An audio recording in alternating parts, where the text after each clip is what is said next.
Although the Perfect Dark franchise isn't as big as many other FPS brands out there, it's still loaded with some great stories and very compelling world building that's gone sorely underappreciated for far too long. Spanning only 3 games, 2 novels, and a handful of comics, there might not be a lot of Perfect Dark to love, but the entries we have are mostly pretty great, and I wanted to give this long underground series some much-needed recognition by taking the dive into its vast world of violence, dystopian corruption, corporate espionage, AI, and even aliens. With the reboot by Crystal Dynamics on the horizon, the name Perfect Dark will no doubt be on the tongues of the mainstream gaming industry again soon enough, but before that happens, let's take a look back at everything the original series had to offer, starting with the original first-person shooter sensation, Perfect Dark for the Nintendo 64.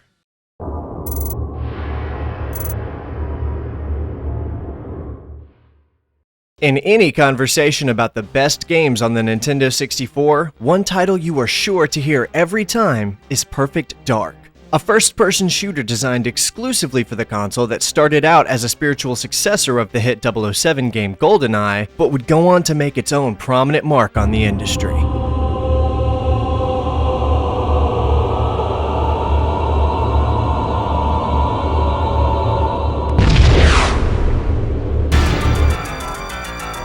Released on May 22nd in the year 2000, this was a game that pushed the technological capabilities of the N64 to its absolute limits, even requiring the attachable expansion pack to run its campaign mode. To be fair, the PS2 was on the verge of release at this point, so the N64 was getting up there in age at the time. Development on the game was actually the result of Rare losing the bid to create an adaptation of GoldenEye's sequel, Tomorrow Never Dies, to EA Games. So instead of developing a follow-up to their popular Bond game, Rare decided it was time to create an original secret agent game of their own. The title Perfect Dark itself was chosen due solely to how the word seemed to imply a dark topic matter. One of the game's directors, Martin Hollis, even admitted this to be the case, saying, quote, "Game developers just like black, nihilism, dystopian futures, the number 0, infinity, spheres, perfection, all that kind of stuff," end quote. Which is a hysterical way of him describing where the name came from, given how this game actually is. Of course, one of the most notable aspects of the game, especially at the time, was its protagonist, Joanna Dark. Replacing the suave and dashing atmosphere of James Bond, Joanna Dark comes across instead as sleek, sophisticated, and even a little bit silly at times. Contrary to what often feels like popular belief, female protagonists in video games were not some obscure or rare concept, even back then, no pun intended. There were plenty of other games featuring capable female characters already out or at least in development when this game released. So despite what I've heard some people may claim, the inclusion of Joanna Dark as a female hero wasn't really groundbreaking or daring in any way. That isn't to remove from her being a great character though, because she totally is, but rather to clarify a point I've heard brought up regarding this game.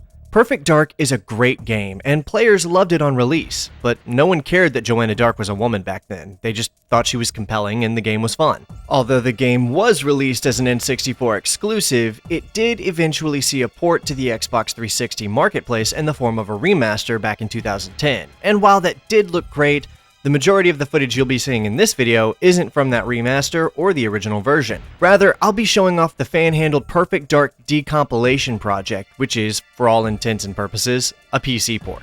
Utilizing the actual N64 ROM of the game itself, this project manages to offer a widescreen, high frame rate PC version of the game complete with multiple quality of life improvements like mouse look. It does take a little bit of work to get up and running, but the smooth, responsive mouse and keyboard gameplay alone is worth it. Not to mention all of the graphical enhancements are simply too stunning not to pursue in my opinion. Of course, you can sort of utilize mouse and keyboard via emulator, but it functions significantly better in this version, almost like it was natively made for it. Although the team is still ironing out a few issues, while I'm playing you may see a few graphical glitches during cutscenes and gameplay, so if you notice something odd or glitchy, just note that it's probably from this project still being worked on and touched up.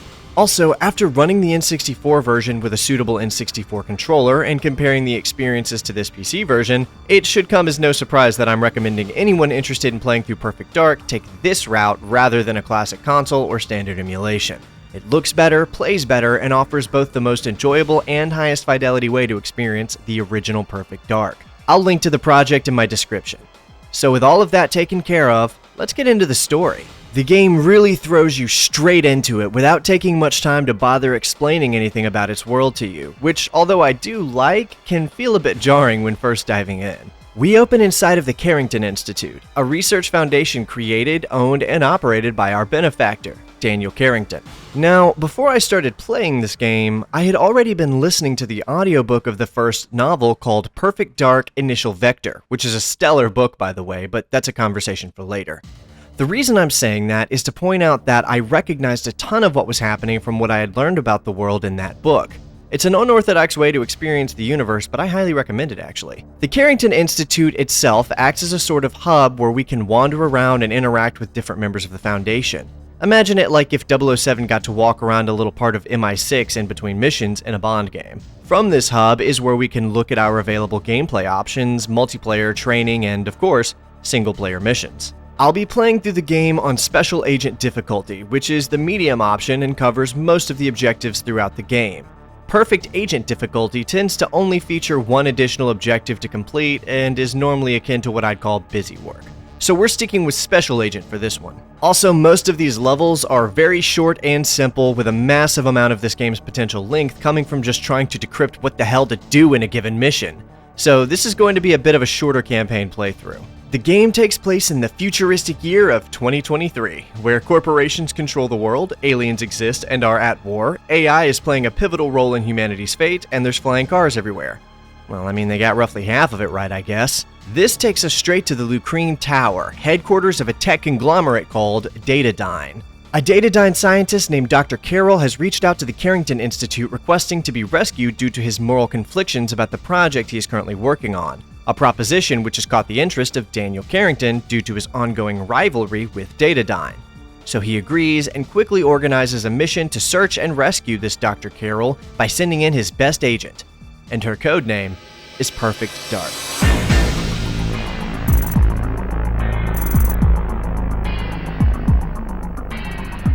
Good luck, Perfect Dark.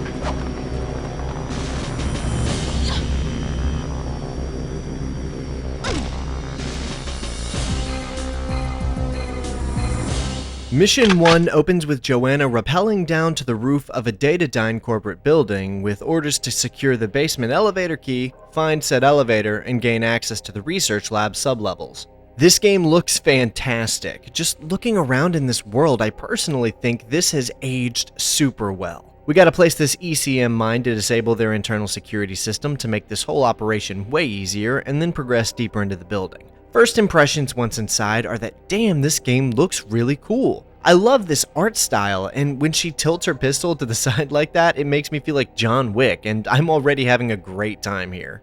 The aesthetic is definitely that of a typical early 2000s futuristic shooter, but I mean that in the best way possible. Our first objective is to get the basement key from the CEO named Cassandra DeVries, which I was struggling to figure out how to even do since she's wearing it, but as it turns out, you just gotta give her a stern thwack to get it off of her.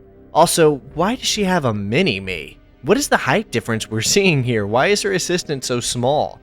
It doesn't matter, but it caught me off guard the first time I saw it. With the key in hand, now we just need to make our way to the ground floor. There's a decent bit of level here, so we can end up just wandering around before we get there though.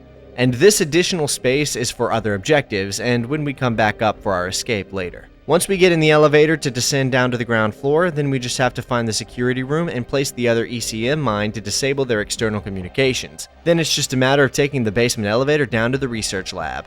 Now let's go find and rescue this Dr. Carroll.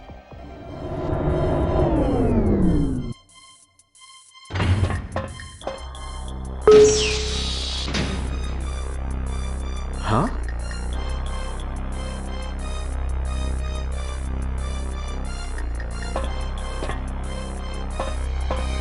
What?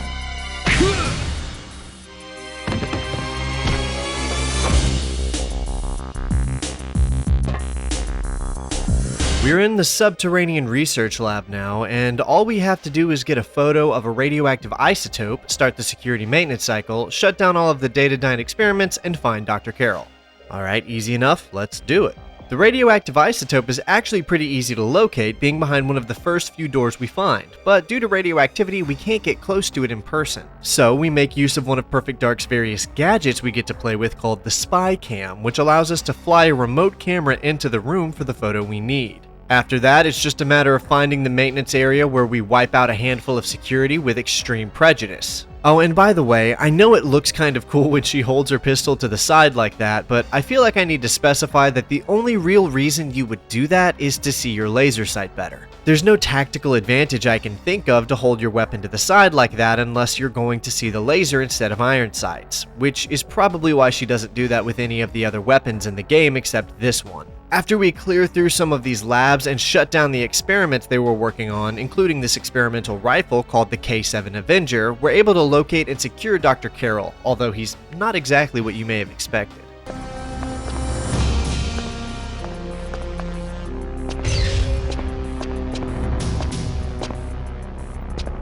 Dr. Carroll? Dr. Carroll, are you here? Well, is it safe to come out? Yes, all clear. What? You're... Very professionally done, my dear. But there's no time to waste. We must leave immediately. Come on! I have vital information, and you must protect me.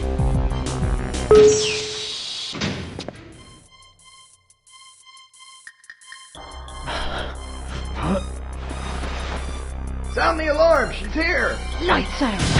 Oh! What the... Alright, well, we've secured Dr. Carroll, who is, in actuality, an artificial intelligence in the form of a floating laptop. Lights are out, but luckily we found some night vision goggles in those labs which we're able to put to good use now. This mission is significantly more straightforward. Retrace our steps back to the rooftop, wipe out Cassandra's bodyguards, take out the Datadyne aircraft, and get Dr. Carroll to the roof for extraction. It's more straightforward than how what I just said sounds anyway. The airship isn't messing around either. It'll shred you to pieces if you're not quick. Fortunately, it's pretty easy to take out. Dr. Carroll is also very easy to destroy, so you've got to be very careful with him, but so long as you're quick, you should be able to keep him alive. Finally, as we make for the roof, Cassandra confronts us. We meet again, girl. We're able to pretty quickly dispatch her guards though, and finally make it to the helipad for extraction. Going somewhere?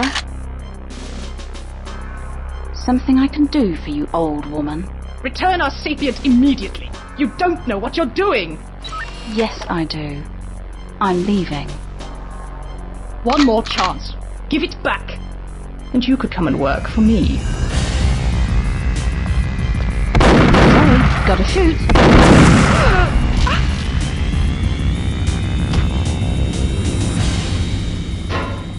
You must get the sapient back. We cannot proceed without it. I know that. I also know who to talk to. Mr. Carrington. Agent Dark, mission log 1846 hours. Last night we got a call from Cassandra DeVries. A Datadyne team have taken Daniel Carrington hostage at his private villa on the coast, and they say they will spare his life in exchange for the AI. Unfortunately, we don't have it. Daniel and Dr. Carroll were at the villa to discuss matters of mutual interest. It looks like Daniel found a way to hide Dr. Carroll inside the villa when the Datadyne hit squad arrived. Hopefully, our phony negotiator ploy will give me a chance to surprise the Datadyne squad. This time, it's not just my life on the line.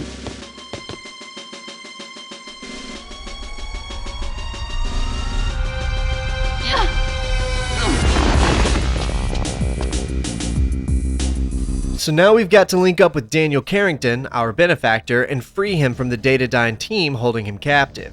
We're able to quickly save the negotiator with the sniper rifle, and because it's a sniping mission, it's surprisingly open compared to what we had in the first mission. These big open areas in the center of the villa make it a fantastic level to play with said sniper rifle, which is the main draw of this mission after all. It's a much shorter level than the first one though. Instead of being broken up into 3 parts like some of the other levels, this one is only on this one map, but it's still one of the better missions in the game in my opinion.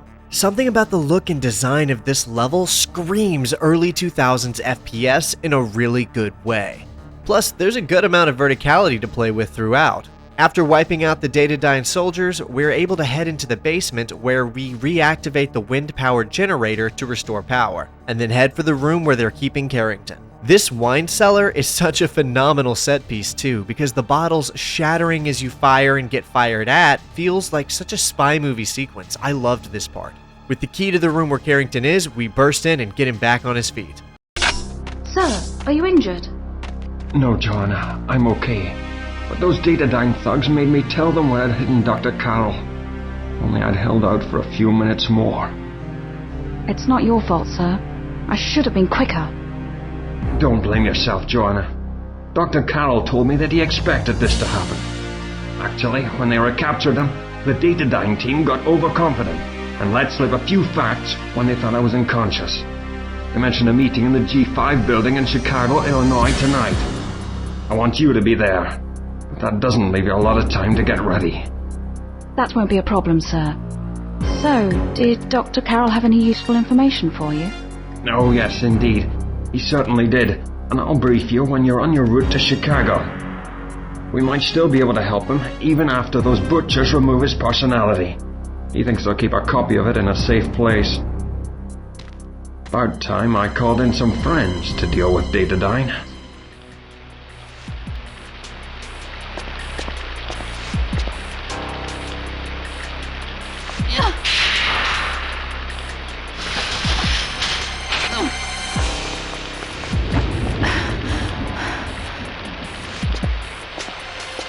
This is probably my favorite mission, aesthetically speaking. We're on the streets of Chicago, and the environmental design is incredible. I mean, I personally think it's the best looking environment of the whole game. The rain and lightning against the dark sky feels like it's delivering on what the box art was promising us. Unfortunately, this is the last mission to feel like this in the game. Now, when you already know what to do, this little section is pretty short, but figuring out what to do took me a while. Essentially, we need to find this case in the storm drain hidden for us to use so we can reprogram this taxi to crash into the automated defense sentry and cause a distraction, which will allow us to infiltrate this building where Datadyne is keeping a backup disk of Dr. Carroll's personality. If we're going to restore him to his original state, then we're going to need that disk. Not to mention, maybe we can pick up some evidence of all this while we're down there. Lastly, we place a charge on one of the walls outside of the catwalk to give us access to an escape route once we've collected the data we need.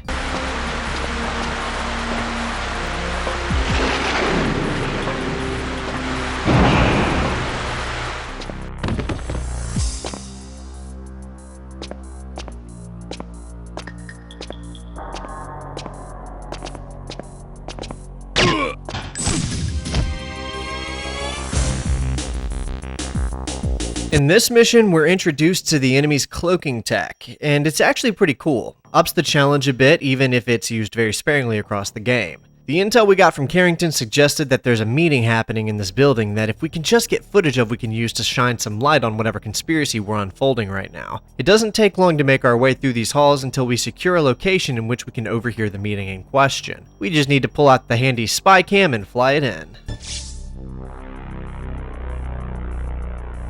We've recovered the sapient from Carrington and altered its programming. It no longer has a personality, so there will be no further incidents. This will reduce its efficiency. My team will have to take it to the core themselves. This will endanger them. You should have anticipated that the sapient might develop a troublesome moral code. No one could have predicted that, and I resent being singled out for blame. What about him?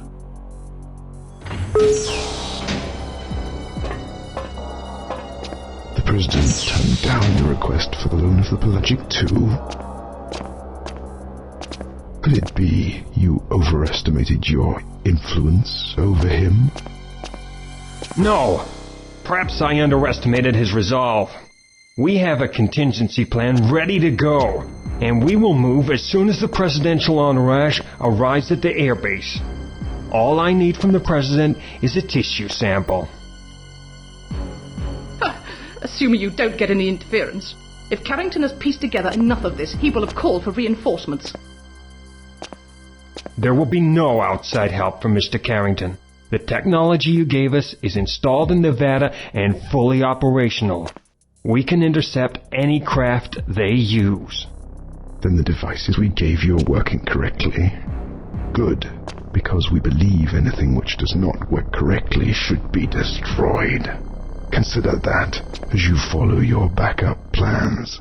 Sounds ominous. Well, we've got the lead we came here for now, some kind of tech they've installed in Nevada. Before we leave, we need to get our hands on that backup disk for Dr. Carroll to restore his personality, and unfortunately, the decoder we're waiting on to unlock the vault sets off the alarm. So over the next 30 seconds, Joanna racks up an additional 30 kills to her overall KD waiting on this vault to open. This is a good time to talk a little bit about the gunplay of Perfect Dark. Playing it on the PC is a dream. It's so smooth and responsive that you would think it was developed to be played this way. Playing it on an N64 controller, however, was just a worse experience in every way. Although I do recognize that for what it was at the time, it was very unique and exciting. And looking back, it's probably very nostalgic for players who grew up with it that way. But I'm telling you, it's just better on mouse and keyboard. The auto aim is helpful, but utilizing the manual aim with a mouse is so damn snappy and satisfying that it makes trying it out on PC worth it for that alone. Anyway, with the backup disc in hand now, it's time to get out of here. And it's a good thing we set that explosive as an escape route because it makes getting out of here way easier.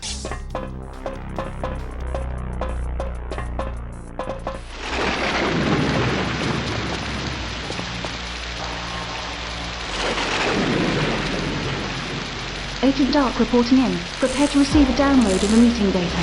Priority request from Institute support team to protect the President before he goes to Alaska. No time for that now, Agent Dark. There's been a development during radio silence. The craft carrying those blends I was talking about was shot down over Nevada. The weapon responsible was fired from Area 51. That's where the survivors and debris will have been taken. You're to prep for immediate dispatch when you return here. Carrington out. Area 51? But what about the President? Well, we're now on a mission to infiltrate Area 51, link up with our inside man, then locate and rescue a literal gray alien. The game only gets wackier from here. Whatever inklings of a dark, edgy spy thriller you may have had for this game have already come and gone. What you saw so far is as much as you'll get in Perfect Dark. Fans of the game are unsurprised by this, of course, but I'd never played this game before I did it for this video. I played Perfect Dark Zero over a decade ago, and I've been listening to an audiobook of the first novel leading up to playing this, but damn, I was not ready for where the story is about to go. Before we can access Area 51, however, we'll need to shut down their air intercept radar and plant a comms device on the local antenna. This mission actually gave me some serious trouble. You've got to really learn the layout here and familiarize yourself with where the NPCs are and how best to take out the turrets spread around the area. Eventually, though, I managed to nail down the surroundings, plant the comms device, disable the air intercept radar, and then head for the hangar.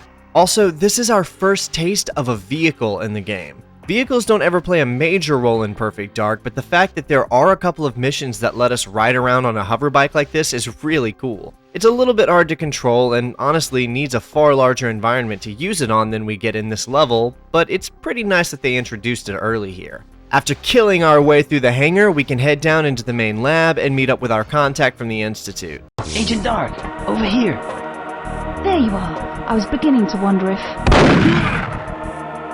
what? If you'd been discovered yet. And frankly, if this is how you work, I'm amazed that you lasted longer than 5 minutes. I was tidying up one of your loose ends.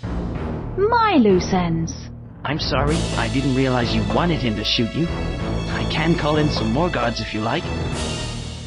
Okay, forget about it. I'm going to let the Institute know we've made contact. The problem you have is that there is no way to sneak into the research section. The only way in available to you is a weak section of wall I've marked in the room beyond the stores. It can be destroyed with explosives. Doesn't sound like a problem to me. Where are these explosives? In that crate. Cute. Very cute. By the way, the stores are crawling with guards. It may go against your nature, but try sneaking through rather than blasting everything. Certainly. Any other pearls of wisdom? That crate. Yes? It really doesn't like being shot. Great. Now if I can just fight the urge to report him to base security. Alright, so this crate of explosives is meant to be what we use to blow a hole through a weakened wall into the main research lab of Area 51. But as I quickly found out, doing this is not only painfully dull, but also useless because we can just throw a grenade against the wall and blow it up, which is way better. Once we're in the main halls, we have to shut down some experiments in order to X-ray some pods so we can scan and get evidence of aliens being kept there. It gets way goofier than this, don't worry. The design of Area 51 is exactly what you would imagine it to look like. It's got cold metallic corridors, glass research pods with aliens in them, soldiers around every corner, giant metal bulkhead doors. I mean, it's just the most generic iteration of Area 51 I've ever seen.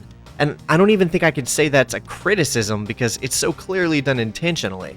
Like, they wanted it to look like this because it matches the silly, sub-serious tone of the overall game. This mission took me forever to figure out because the game is so damn vague about what you're supposed to do. It gives you an objective that says something like, locate conspiracy evidence, and then from that, you have to figure out to call up these pods, equip your X-ray glasses, and scan an alien. You know what? I can actually appreciate this too. I mean, it's annoying because I was wandering around trying all kinds of different gadgets on different things to locate conspiracy evidence, but there's something to be said for a game that just refuses to hold your hand in any way. We find an unsuspecting scientist with a lab uniform we can use for our disguise, knock him out, grab the uniform, and make our way to the lab where they're keeping the subject. With everything we need now in hand, we're able to locate what we came here for. Put your hands up and step away from the alien. Don't make me tell you again, Doctor. And turn that laser off. This is supposed to be a sealed room. Don't you know anything about autopsy procedures? I don't care much for procedures. Director Easton will hear about this, young lady. You can't take that. It's government property. This is intolerable. It's unprofessional.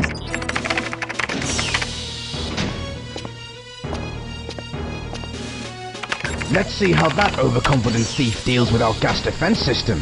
She'll think twice before messing with me again. What's that noise? Can't be.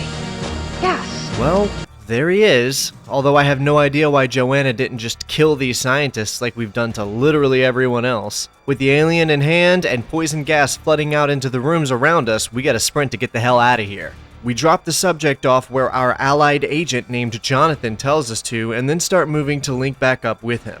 After gunning through and slaughtering roughly 36 American soldiers, literally just doing their job, Joanna finds Jonathan. These poor bastards. I mean, I guess we're supposed to think they're complicit with alien torture or something, but there's something really funny about the idea that Joanna just mows down several hundred people just trying to pay their rent with a security gig they accepted. After Jonathan clears the way to blow a hole in the wall to the hangar, we're able to find our alien subject again when suddenly...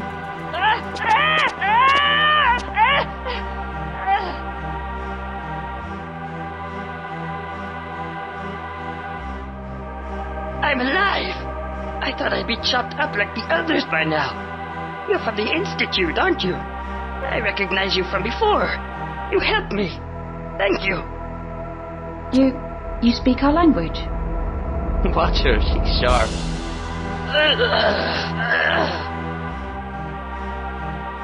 What's wrong? I have a headache. And with a head this big, that's no joke. Can you walk? We must leave before they get organized and hunt us down. I think so. What's your name? I'm Agent Dark, or Joanna, if you'd prefer. Well, Joanna, I'm Protector 1. But you can call me Elvis. We just saved a gray space alien from Area 51 who calls himself Elvis. To someone who is already familiar with this game, you probably don't understand what it was like to see this as a new player and question what the hell was going on. Alright, so we fight off the incoming security forces while Elvis preps the flying saucer, which is not a sentence I was expecting to write for this video. Jonathan opts to stay behind and open the hangar doors while Joanna and Elvis escape on his ship.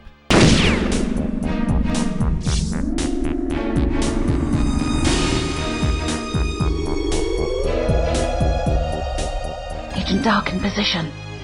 I can see the main entrance to the base, and I can just make out the cable car arrival point. Excellent, Joanna. That cable car is your way in. Our observer at the lower terminus has spotted a member of the flight crew boarding a minute ago. She is being escorted by air-based troops. I don't have to remind you that they're probably innocent of any involvement in Trent's little scheme. They can't shoot at them, even if they shoot at me. What about the NSA agents? I don't know how far the conspiracy has spread through the NSA, but I'm willing to bet that the men Trent has around him here are loyal to him and his plan. You have to get the evidence of Trent's betrayal onto Air Force One and show it to the President. Yes, and protect him from his abductors. Do you have any idea what Trent's plan might be yet? What about those blonde guys? Only vague suspicions, and I won't distract you with those. Good luck. Carrington out.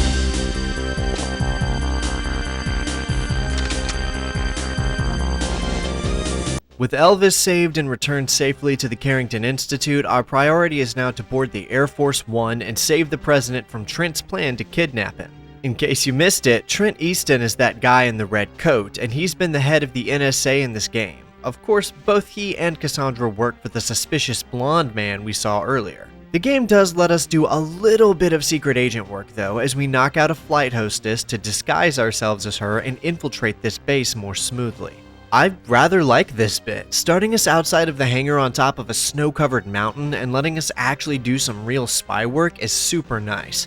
But man, this game is so unclear about what to do sometimes. I was trying to figure out why it wouldn't let me put my items on this cart like I'm supposed to, but it doesn't tell you anything. You're just left to figure it out for your own damn self. Well, as it turns out, you're actually supposed to take a sharp left as soon as you enter the lobby and ride up to this overhanging window room where you can knock these two guys out and take one of their suitcases. Then you equip said suitcase and you can drop your items onto the cart to go through scanning. We gotta work quick to shut down this place's automated security systems though, because once our items go through the scan, they'll detect our weapons and it'll sound the alarm. We have to do this to get our stuff onto the plane though. After that, all bets are off as these Special Forces Secret Service looking guards start pouring in to try and kill us. We're quick to take an elevator down into the main hangar though, where Joanna can board the Air Force One without being seen. Have you thought any more about that proposal I gave you, sir?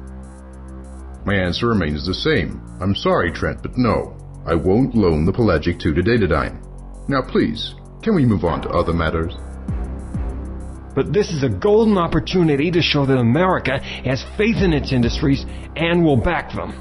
Damn it, man. I say no, and I mean no. I'm not going to change my mind on this. I need my advisors to be unbiased, and recently you've not been giving me the impartiality I require. Let it go, and we'll say no more. This is your last chance. As you wish, sir.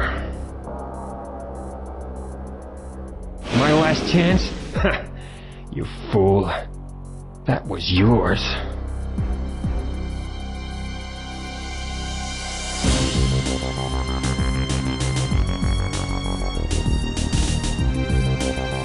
Well, we are now riding aboard the president's plane trying to save him from being kidnapped by the head of the NSA. No, this is still not as insane as this game is going to get. This level is actually kind of cool though. It's a little hard to really navigate correctly at first, but the design is great. Since Jo is still in her stewardess outfit, all of the enemies will pretty much ignore you while you're here, and you can just sneak up behind them and one hit knock them out. Also, we get 2 new guns to play with, though that will come into play after we find the president. The average length of these missions ranges from 5 to 8 minutes, I'd say, with some being doable in as little as 2 or 3 minutes, not even trying to speedrun. That is, however, if you already know what to do and how to do it. Playing through these missions blind can take upwards of 25 minutes sometimes as you try using your gadgets on different things or figuring out which vent you can open to let you into the lower level of the plane, where you can get your case with the evidence needed to convince the president he's in danger. Yeah, this is probably a 4-minute mission, but it took me so much longer the first few times trying, making little mistakes that require resetting, for instance, like finding the president without going to the cargo hold to get our items will result in a mission fail and make us have to reset. Once we've located him though, we're able to inform him of his current danger. This is where the recording we took of that secret meeting comes into play. After letting him hear it, he's convinced, but it may be too late. It seems overwhelming. I'm in your hands. What do we do now?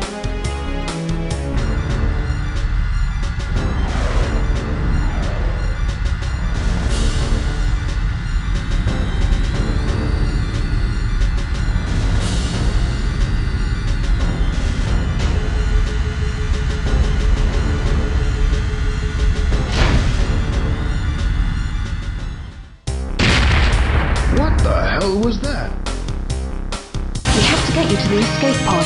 Follow me. Well, that's either an experimental government supercraft or another alien spacecraft. I'll let you guess which one. There's no saving this plane now. We gotta get to the escape pod, but first, let's leave a little gift for our friends on that ominous-looking ship currently attached to the plane.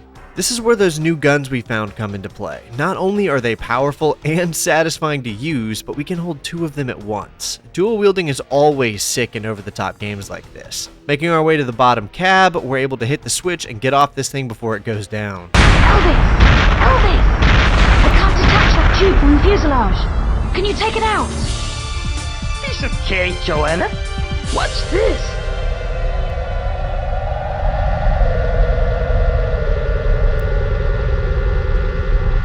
Uh-oh. Watch what? Will you stop playing around and shoot? Out of options. Joanne, brace yourself for impact.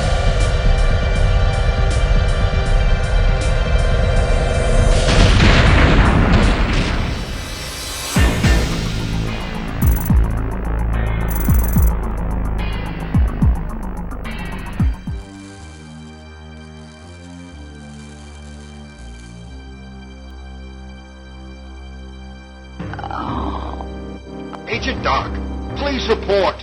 Oh, Perfect Doc, come in. Agent Dark, reporting in. Agent Doc, please reply. Something's jamming my transmissions. It's coming from that other craft. I'd better find the jamming device and check that Elvis is okay. Not forgetting the president, of course. When did she have time to...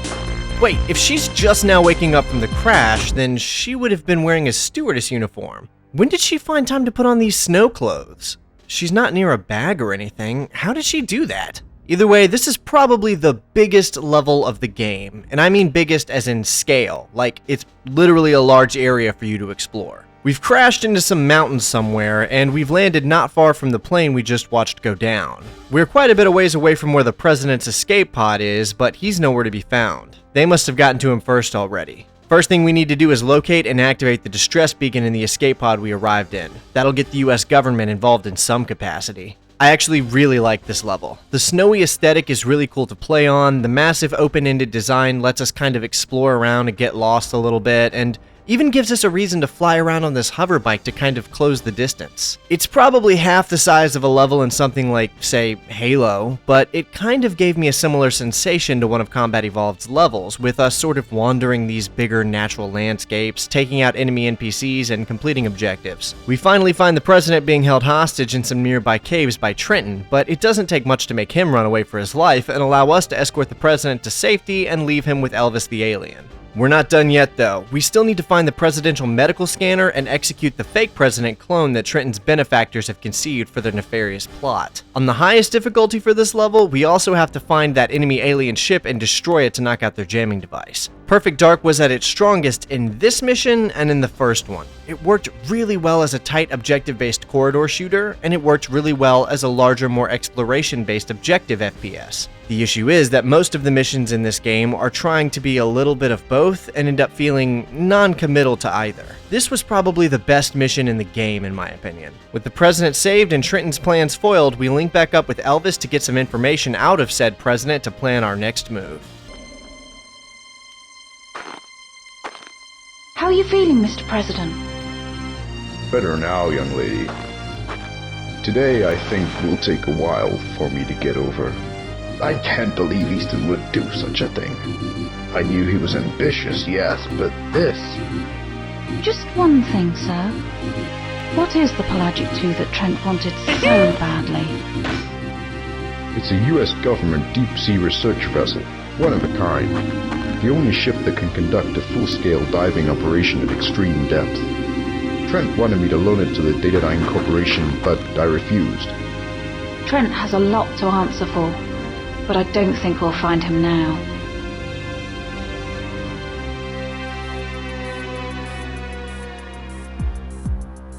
You have failed, Easton. You are a flawed device, and we need you no longer. Just try it, you Scandinavian freak!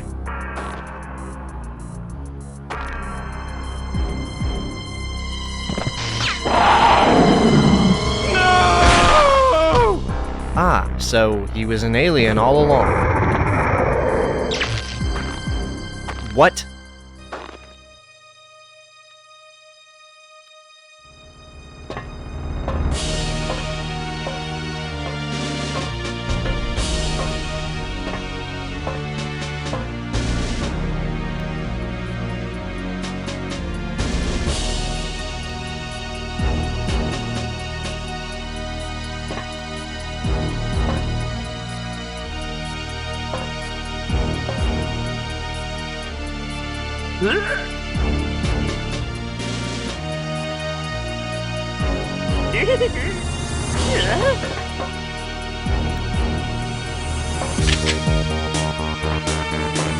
Well, Joanna and Elvis the alien are now aboard the Pelagic II, the submarine the president was talking about. The mercs working for Trenton, or rather, whatever that creature we just saw kill Trenton was, have now occupied the submarine and are planning to take it. So we're here to stop them. This is a very straightforward mission, actually, and it's not half bad. It's all corridor shooting, but I kind of love it. We need to disable the submarine's primary power source first, then work our way up to turn off its GPS and autopilot functionalities. Then we need to get the moon pull lift running and get out of here. While I'm doing all of that, I think I should talk about the gameplay loop of Perfect Dark.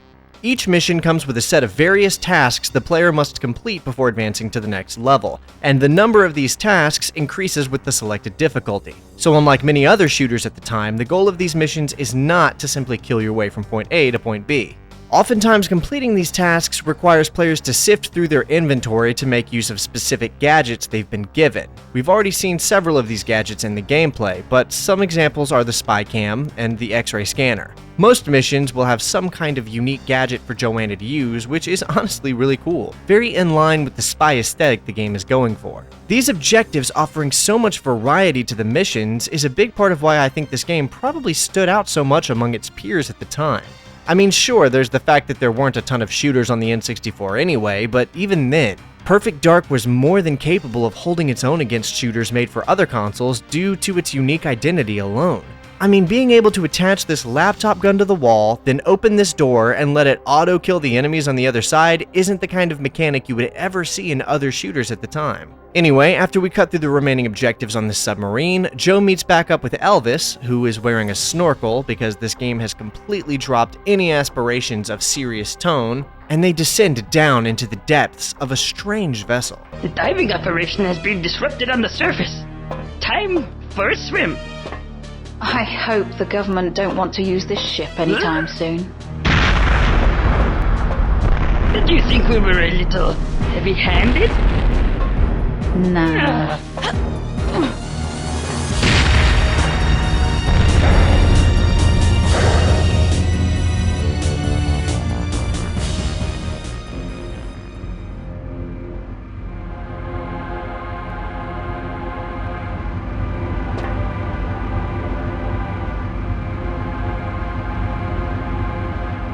This doesn't seem normal.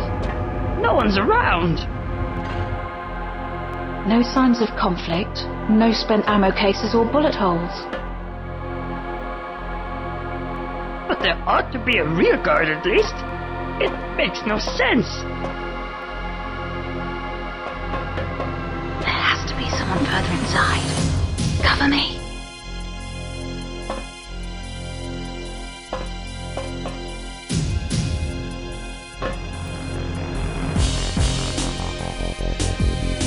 So the objectives for this mission are to reactivate the teleportals, disable the Satan mega weapon, secure the control room, and escape the Satan ship.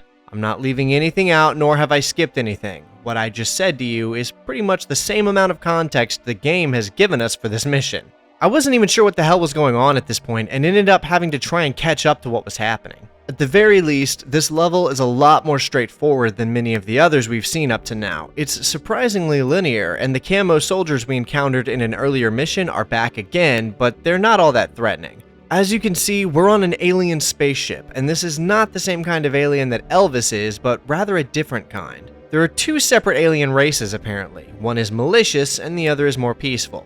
You can guess which kind is the bad kind by looking at their design. Giant dino lizard things. They're called Sketters, and have been waging war against the little gray aliens called Mayans for centuries. You get all that? Yeah, we've abandoned the Datadyne stuff. This is about aliens now, and we're full on just fighting these evil aliens throughout the rest of the game. Between that, the look of the ship we're on, and the design of this shotgun, Perfect Dark is starting to feel more like Duke Nukem than it is GoldenEye, which is something I was not expecting to say about this game when I decided to do a video on it. One reveal we get on this level is that the large blonde-haired man in the white trench coat isn't a single alien in disguise, but rather a single disguise that all of these aliens use to appear as human. The game refers to it as Mr. Blonde. After finding the panel for Elvis to work on so we can advance, we get introduced to a smaller bug-like alien that isn't too dangerous but can do damage in greater numbers. Eventually, once Elvis manages to shut down the weapon, we find Dr. Carroll, the AI we lost to Datadyne earlier. Now we can use the backup data we stole from that warehouse in Chicago to restore his personality. Here goes. I just hope Datadyne haven't done anything to prevent this. Virus detected. Me and my big mouth. Commencing countermeasures. Commence.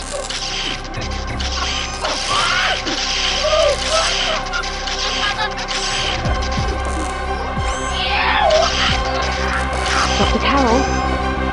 Are you in control again? Can you stop the program? Yes, I'm back again, my dear. But the program has run far too long for me to prevent it from completing. There is only one way out now. What do you mean?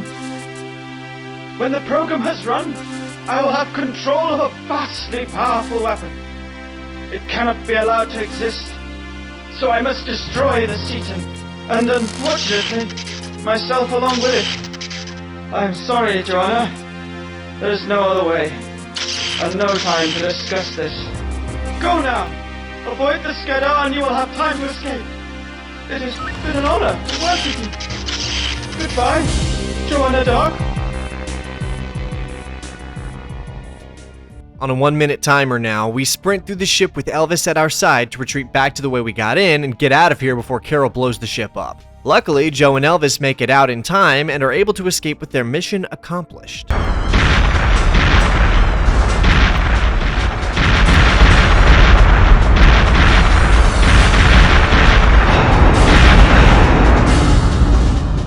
Already, John?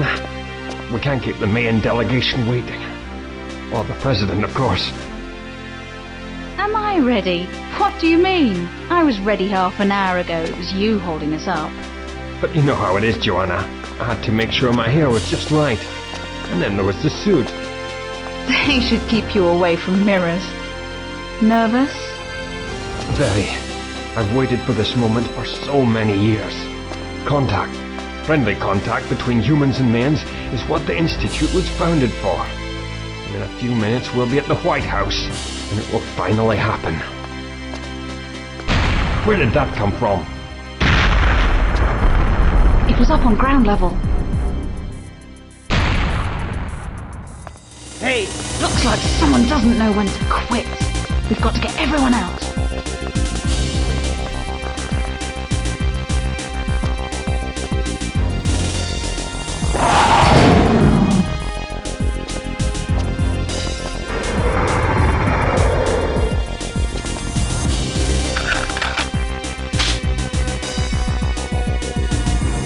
The Skedar have gathered their Datadyne forces and invaded the Carrington Institute in full force now, which I'll admit I kinda saw coming after playing around in this level as a hub world. I could tell it was going to be used for a mission just by the layout.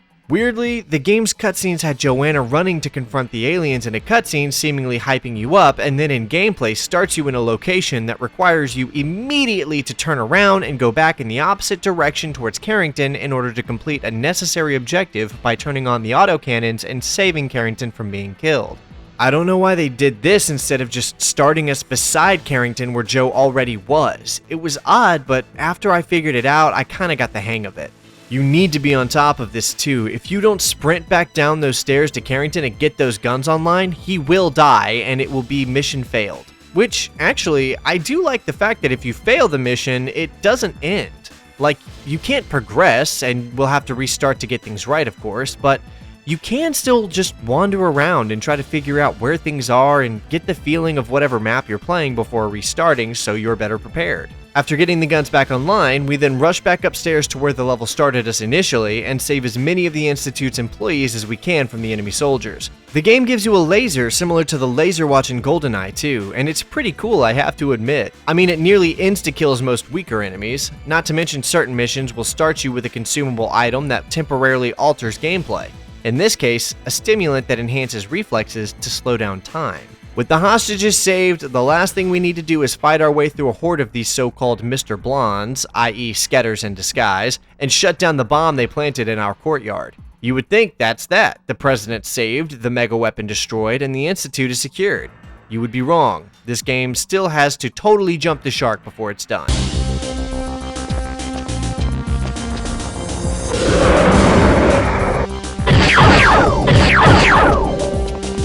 Get clear! I'll hold them off. You can come back and get me later. I hope you can.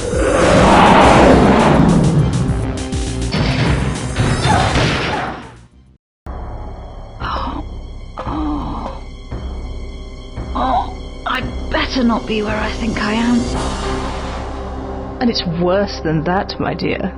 Just look who you've got for company. You? I thought you'd managed to escape. We found no trace of you at all. You couldn't find me, but there was no hiding from the Skedar, as you and Mr. Carrington just discovered. This is it. Wait there. I'll make a distraction. It will give you a chance to get out. Use it, or we'll both die. Why are you doing this, Cassandra? The Skedar used me, Joanna. You were my best chance for revenge.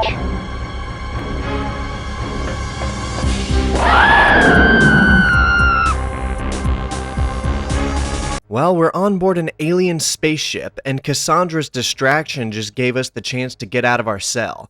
Elvis contacts us to let us know he's been tracking us since our abduction and says if we can get their shields offline, he can board and link up with us. Turns out the shields are located conveniently right beside the jail cells? Why? Weirdly placed architecture aside, after going down the elevator, Elvis is waiting for us in an American flag jacket with his name on it.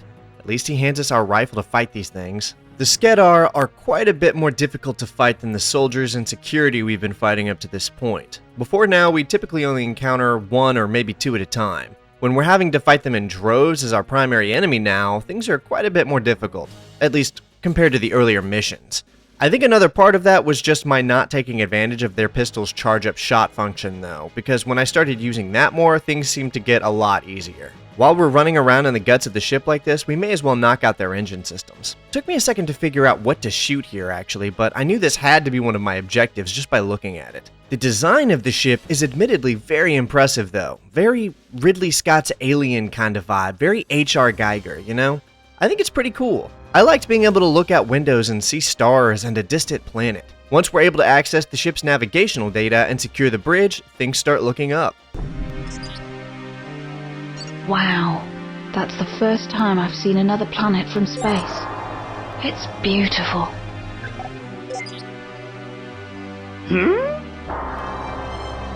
I don't believe it! Elvis? What is it? Where are you going? We have to get down to the surface! Follow me!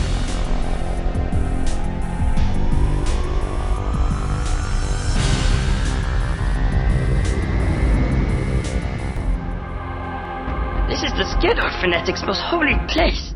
They believe this planet is sacred ground. The battle shrine is located at the most holy part of this holy planet. So let me get this straight. It's holy. But there's more to it than that, isn't there? Yes, in all of the time that we Mayans fought the Skedar, we never found this place. We knew that until it was destroyed, the war would never be over. We fought the Skedar to a standstill. We earned a ceasefire, but we always had to be on our guard. The destruction of this place would mean a chance for true peace. Then we have to be certain that no fanatics survive. I'll go in and take out the leader. You'll have to summon the Mayan fleet to level the shrine. If you're caught on the ground when the blink gets you, you won't stand a chance. That's a mistake I don't intend to make.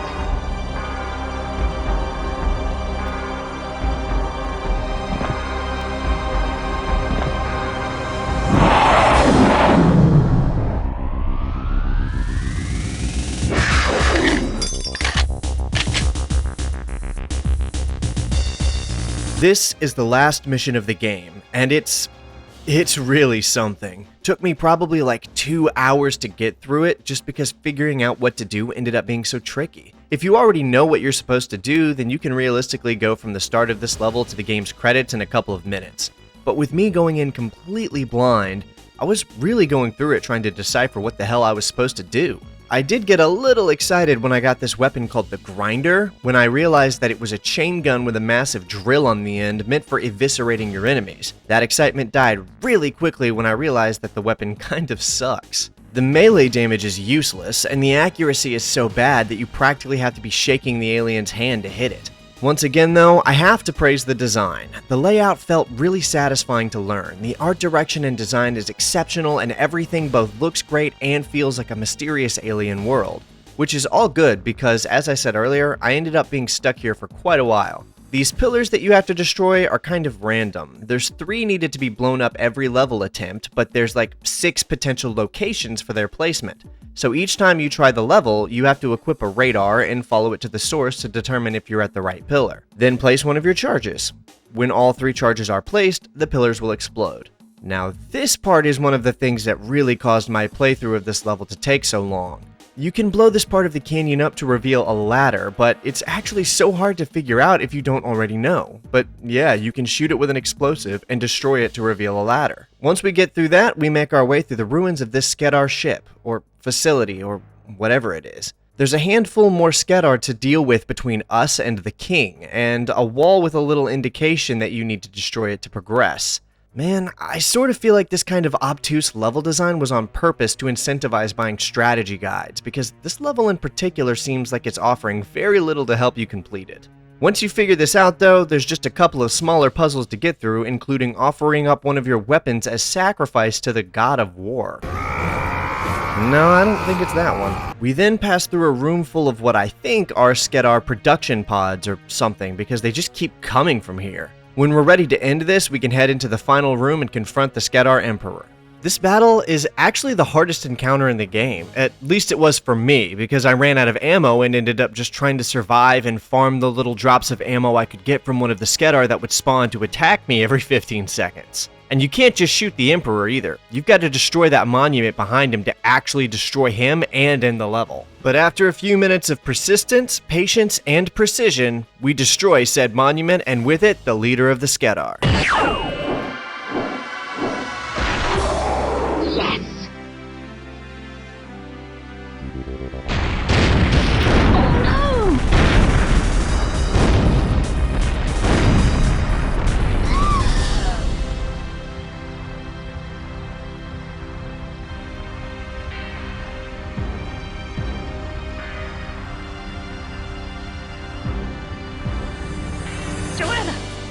Joanna! Where are you? Are you hurt? Elvis! Elvis, over here! No problem. Grab my arms. We'll get you out in no time. No! Quick! Give me your gun! Will you just... Let go!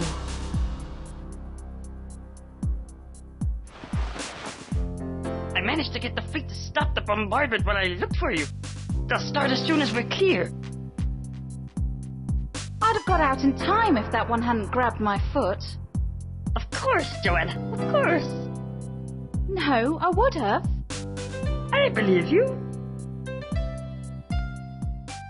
And that is Perfect Dark. Look, I'm not gonna lie to you, I don't think this game was really for me. I genuinely thought it would be something I was gonna love because I typically enjoy these early 2000s cartoony shooters, especially when they've got a sci-fi tint, but this was just a little bit too much for me, and I even found it to be more repetitive and frustrating than fun a few times.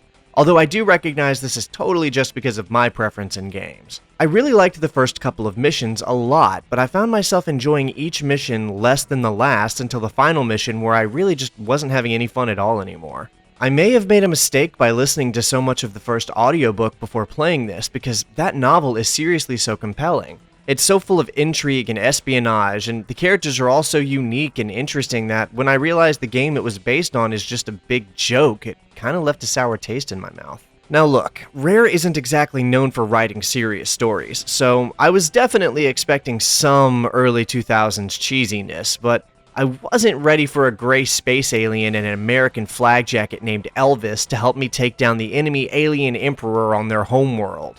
I think maybe if I'd played the game first, then I'd have been a little more ready for what was coming, but I mean, maybe not, I don't know.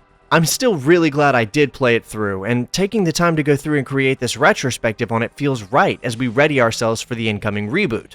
It's beyond easy to see why so many people adore this game so much, and it is easily one of the best FPS games I've played on the N64 so far. The plotline may have been a bit too over the top for me, but the game itself is built on top of a very solid FPS framework that's got quite a bit of content to offer. So let's dive into what else Perfect Dark has for us to experience.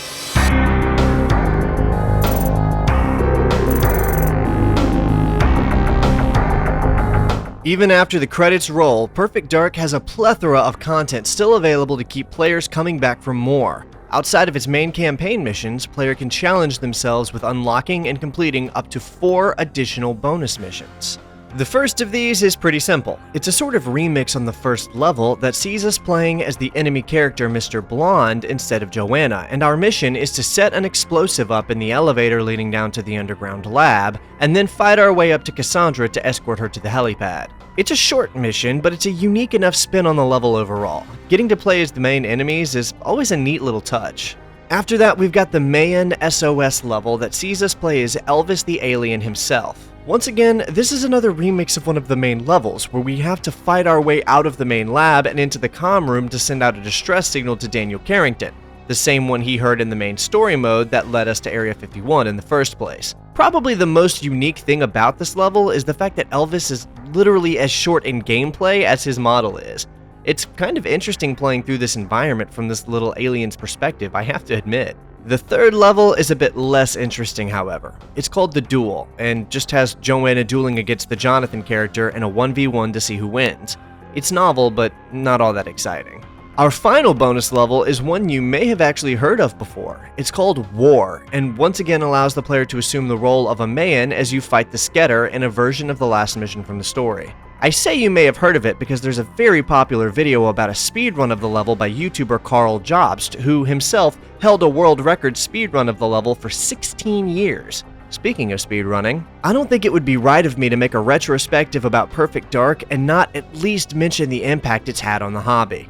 The controls and engine of the game have made it a treat for so many people to try and master going through each level, and I can totally see why.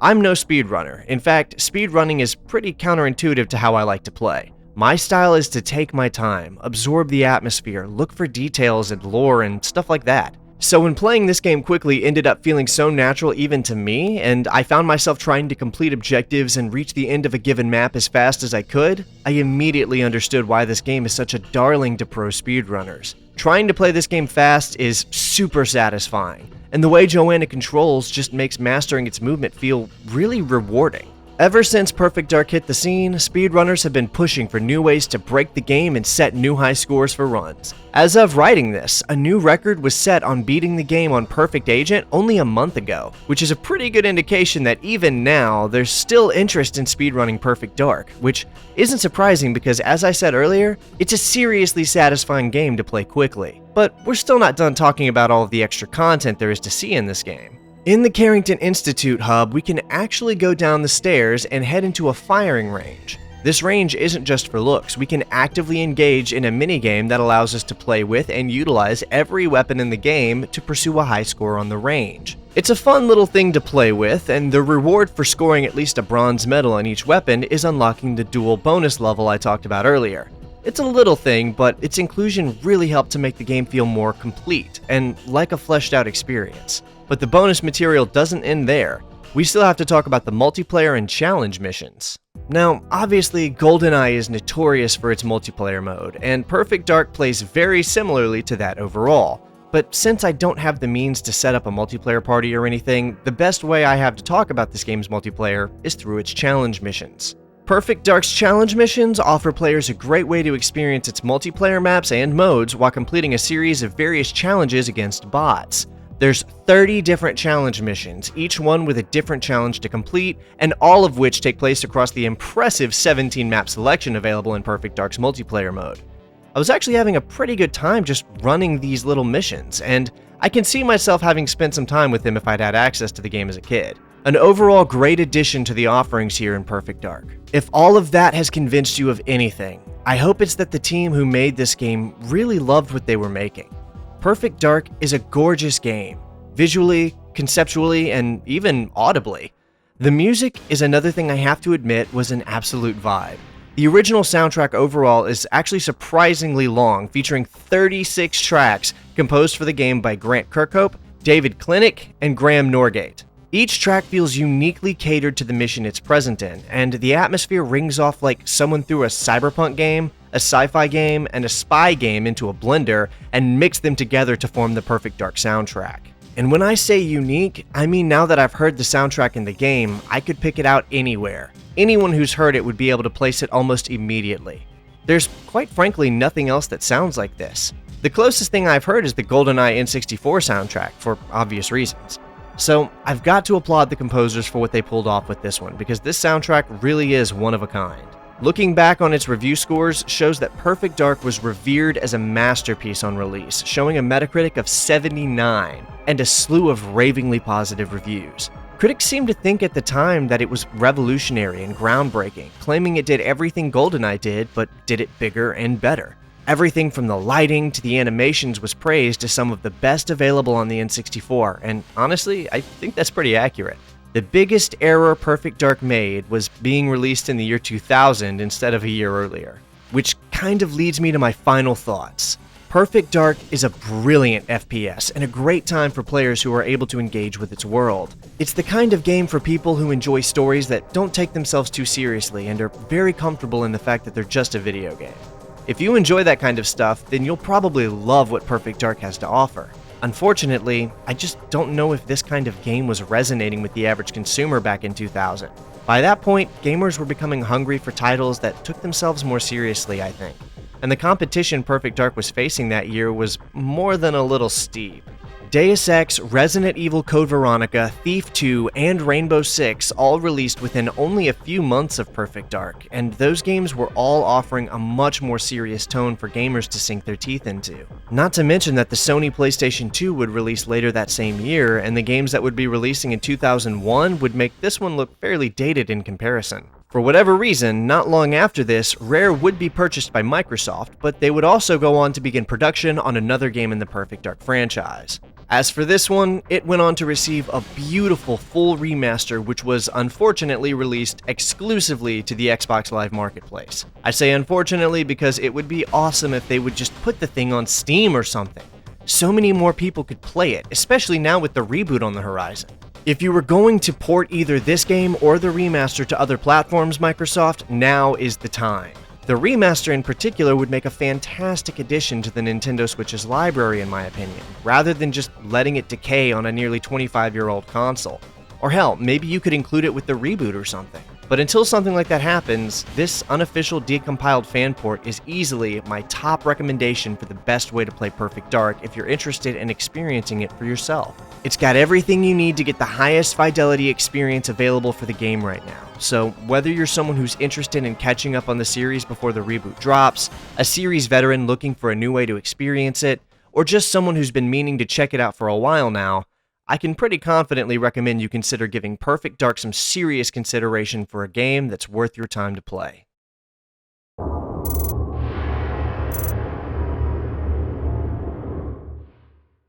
After setting a new standard for what FPS games were thought to be capable of on the N64, a follow-up to Rare's Perfect Dark was an obvious inevitability. Promises of something bigger, better, more stylish, and more exciting than what players received in the last game were circulating, and fans were eager to revisit the dystopian future of the iconic sci-fi shooter series again in the long-awaited Perfect Dark Zero.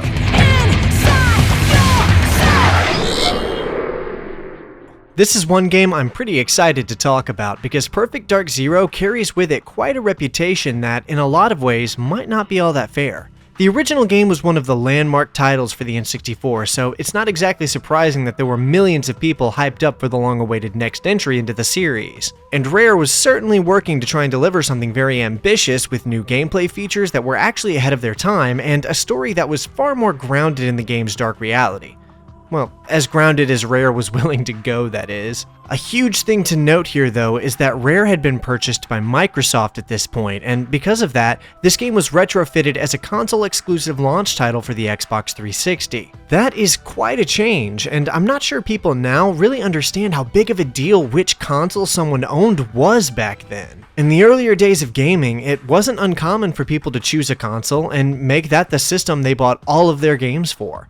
This is part of why the console wars existed, and some people ended up with brand loyalty and all of that. So jumping from the Nintendo 64 to the Xbox 360 was, at the very least, something to note. As it happens, Perfect Dark Zero actually began development as a GameCube game, which makes sense given that Nintendo owned quite a bit of Rare's stock and the GameCube was the next Nintendo console after the N64. Then, after Microsoft bought Rare, its development was migrated to be for the Xbox, but Rare was quickly discovering that the Xbox struggled to handle the game they were trying to make. Or, at least, were trying to make at the time, because this game actually went through quite a few different versions. So the decision was made to push back development and make it into an Xbox 360 launch title so they could utilize the console's more powerful hardware. The game took roughly 5 years to make, and a lot of this was due to the various improvements being made to the engine. And in spite of this, it still went to market before the team wanted it to, resulting in various cut features like a theater mode to play back footage of multiplayer matches, and the reduction of the originally intended 50-person multiplayer matches down to 32 at the most. So when I said this game went through several different versions, I mean that when it was first announced, it looked like a totally different game. Here's an early show of Joanna for the GameCube iteration. And here's some footage from the original Xbox prototype. They were clearly still just testing out how the game would function and play at this stage, so there's nothing to stand out here. I will say some of the effects on display are pretty impressive for an OG Xbox prototype, like the rainy city and the fire effect in that barrel. I was a little shocked to see several comments under this video longing that we had seen a Perfect Dark Zero more similar to this footage because there's nothing really shown here. A few comments said they longed for how this art style looked a bit grittier and more serious like the original game, lamenting how Zero ended up with more of a cartoonish art style. And I guess that's a fair take if you were already a fan at the time, although I don't know that a serious art style really matches the overwhelmingly silly nature of these games, particularly the first one. If anything, this game is overall more grounded than the first one was in a lot of ways. And even then, I'm not sure this Xbox prototype was super representative of what they wanted the art style to look like, because as far back as the GameCube prototype, even before what we're seeing here, this was what they were planning to have Joanna look like. So I suspect the art style we got with the final release is probably a lot closer to the original game that the developers were initially trying to make anyway. Let's talk about the game we actually got though. Like I said earlier, Perfect Dark Zero is a bit of a controversial title, especially amongst fans of the original game. Now, I did actually play this game a long time ago, like way back as a kid around like 2007 or something like that. And I remember thinking it was kind of neat and that being the end of it. Since then, I've heard, well, pretty much nothing but bad things about this game. Like, bad things. Because of how long that's been happening, I just assumed I was too young to realize how bad it was as a kid and accepted that it probably wasn't very good. Well, after playing it, I gotta say, I feel pretty lied to.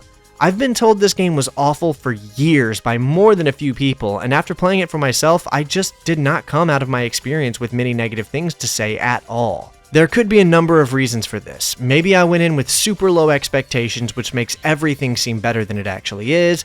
Maybe my tastes are just different than other people, or maybe I just have a high tolerance for bad games. Actually, I know for a fact that I do. But whatever the case, after actually playing Perfect Dark Zero, I kinda loved it. Believe me, I'm already gearing up for some rough comments about that take since I know what kind of reputation this game has, and I'm not saying it's a masterpiece or anything, but damn it, this game is awesome, and I'm not going to sit here and pretend it's not. Yes, objectively, there are more than a few problems, and we're going to be getting into all of those, don't worry. Awful enemy AI, questionable level design, and some downright bad design choices from the developers all hold this game back from being any kind of masterpiece or anything, so don't get me wrong, it's plenty flawed. But it's also one of the most obnoxiously over-the-top, hyper-stylized, and genuinely fun 7th gen shooters I've ever played. Here, you see this picture? I want you to keep this in your mind as we play through the game. I'll be referring back to it a few times later. With all of that said, let's get into the narrative a little bit. The following will cover every event of the story to properly talk about everything, so extensive spoilers are ahead. Perfect Dark Zero is actually a prequel to the original game, set roughly 3 years prior to the events of Perfect Dark, before Joanna had joined the Carrington Institute. The year is 2020, and Joanna is still working as a bounty hunter for her father, Jack Dark, at Dark Bail Bonds. The two of them work together with a friend of Joe's named Chandra, who runs support for them while on missions to locate and turn in wanted people for a payday. Up until this point, Joanna has only ever helped Jack on the back end, cleaning the weapons and providing backup if needed. But now she's ready to prove herself on the field, and finally join her father on a mission to track a target. Which puts us right into the thick of everything as we take control of Joanna Dark in the midst of infiltrating a high-security research platform owned by a certain hypercorporation you may have heard of called Datadyne.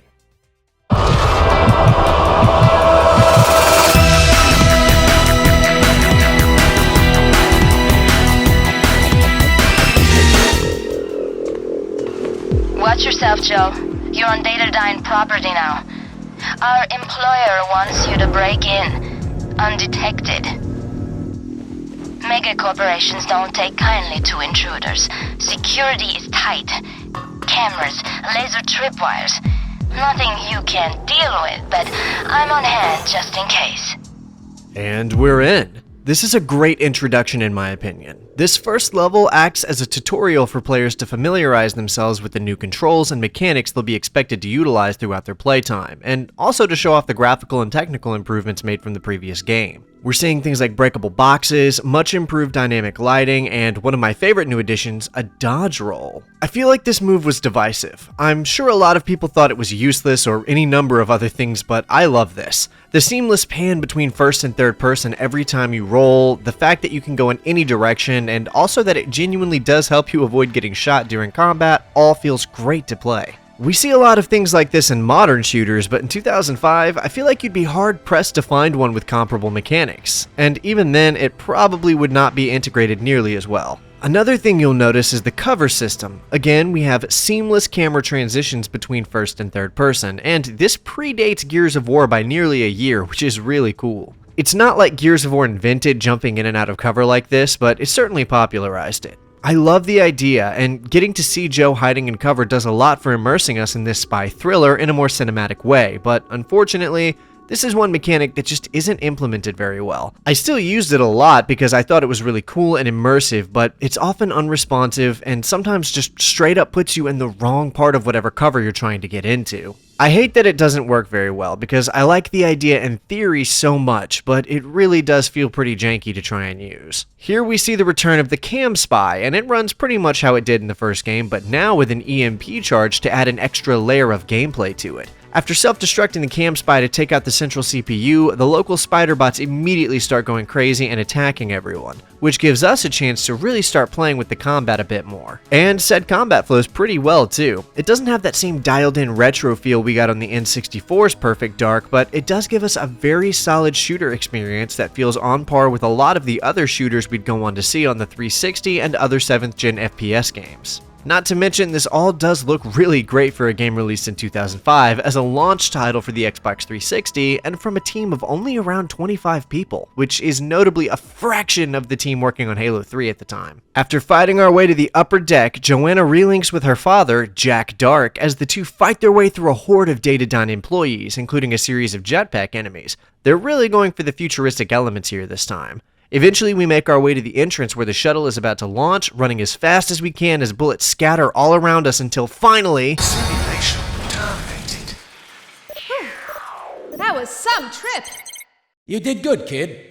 But tomorrow night, the mission's for real. It was all a simulation, sponsored by Samsung apparently. Yeah, so this tutorial is literally an in-universe VR mission where Jack and Chandra are gauging Joe's readiness for field work, and after completing the simulation, Jack determines that Joe is finally ready to accompany him on his next bounty hunt. I like this. It not only makes for a great action-packed opening level, but also totally fits in the world we're getting into, since part of this game's plot is the invention of a hyper-realistic VR combat sport called Deathmatch. After proving her mettle, Joe joins Jack on a mission to a nightclub in Hong Kong. Jack infiltrates from an entrance in the back of the club and sends Joanna around the front to locate and mark the locations of a few enforcers around the area just to be safe. And I gotta say, would you just look at this? I have no idea why I saw some people complaining about the art direction for this game. I feel like this has aged far better than if they had attempted something more photorealistic. I love this. It feels kinda comic booky in a really good way. Like seriously, I feel like every character just walked out of a comic book panel. Anyway, the name of the game here is Stealth. Yeah, there is some stealth gameplay in Perfect Dark Zero. It's not very fun or satisfying, unfortunately, but I still went out of my way to do as much as possible just so I could get everything I could out of the experience and play the game as intended. We're here to locate and retrieve a scientist named Ziegler from a triad who's captured him and are currently preparing to trade him to some suits for a large sum of money. More than likely a hypercorp like Datadyne. Our job is to stop that trade from happening and take Ziegler back to our benefactor who's paying Jack and Joanna to be here. We'll let Jack handle that though. Our job is just to identify the enforcers and lay low. Something's interfering with Jack's transmission. I can't get through. Dark Zero! I'm taking heavy fire! Be right there! Told you to keep out of harm's way, kid! That was before you got in it. Chandra, I'm going in. Alright, change of plans. We're going in and we're going loud. After clearing out a few hostiles, we make our way around to a side entrance of the club to find a room of carefree patrons dancing the night away.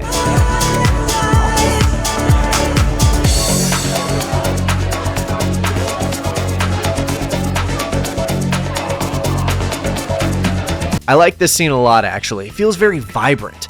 Gotta clear these people out of here before we start tearing the place apart, so we hit the fire alarm and now all bets are off. The remainder of this mission is just killing our way through to the upper office levels of this club, but I really just want to say how much I love the design of this level. All of the glass is breakable, and catching stray bullets causes it to shatter to the ground, and the lighting is actually some of the best we see in this game. I think it might be one of the most visually interesting levels in the game, actually. After making our way to the administrator's office, we're able to relink with Jack. That's it. Security off fired. Don't sweat it. I saved you the job. Ziegler? Yeah? I'm getting you out of here. Can you walk? I think so. How much is it gonna take to leave him here? Say that again. This is a money gig for you, right? Whatever you're getting to rescue him, I'll double it for you to take a walk instead. Shut up, or I drop you like a bad conversation. Aw, come on. What's it to you, old man? There's no such thing as good and bad anymore. Just business. Name your price. Let me think. Wait, you can't. He's trying to ransom me and my research off to... I told you I'm thinking about whether I should shoot you before Ziegler and I get out of here.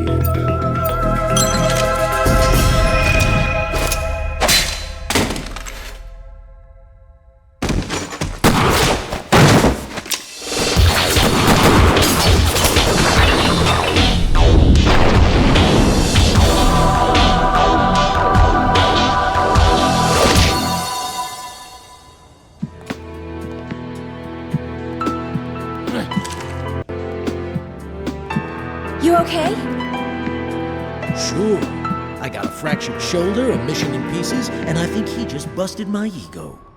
Okay, so I have to explain a few things before we move on to the next mission, because a lot of the dialogue in this game takes place during these loading screens to exposit what's happening. Essentially, Ziegler convinced Jack and Joanna to go and retrieve his research from a nearby office, claiming that not only is that research what everyone is actually after, but it's also pivotal that they get it back if Jack wants to get paid.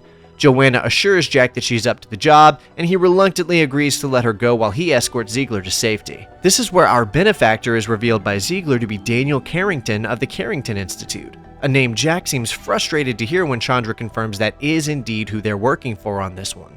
Apparently, he made it clear that they were not to take any jobs from Carrington, and Chandra ignored that rule because they were short on money. This is such a weird subplot because it doesn't ever go anywhere, but for some unknown reason, Jack really doesn't like or trust Daniel Carrington, and we never really figure out why. Maybe it was planned to be revealed in the sequel or something, I don't know. Either way, without that research, not only will no one get paid, but also Ziegler warns of an impending apocalypse if it falls into the wrong hands. So, with that, Joe heads off on our own towards Ziegler's office to find that research.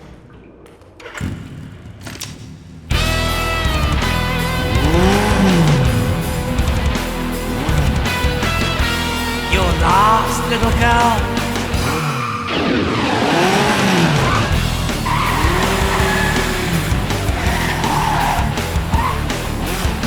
Radiance 1. Seems fair. Joe, you okay? I got multiple... Look out! So a gang of bikers, either on the payroll of Datadyne or just part of the local triad, have cornered Joe down here and are trying to kill her. They lock the exit door with a keycard and have her surrounded.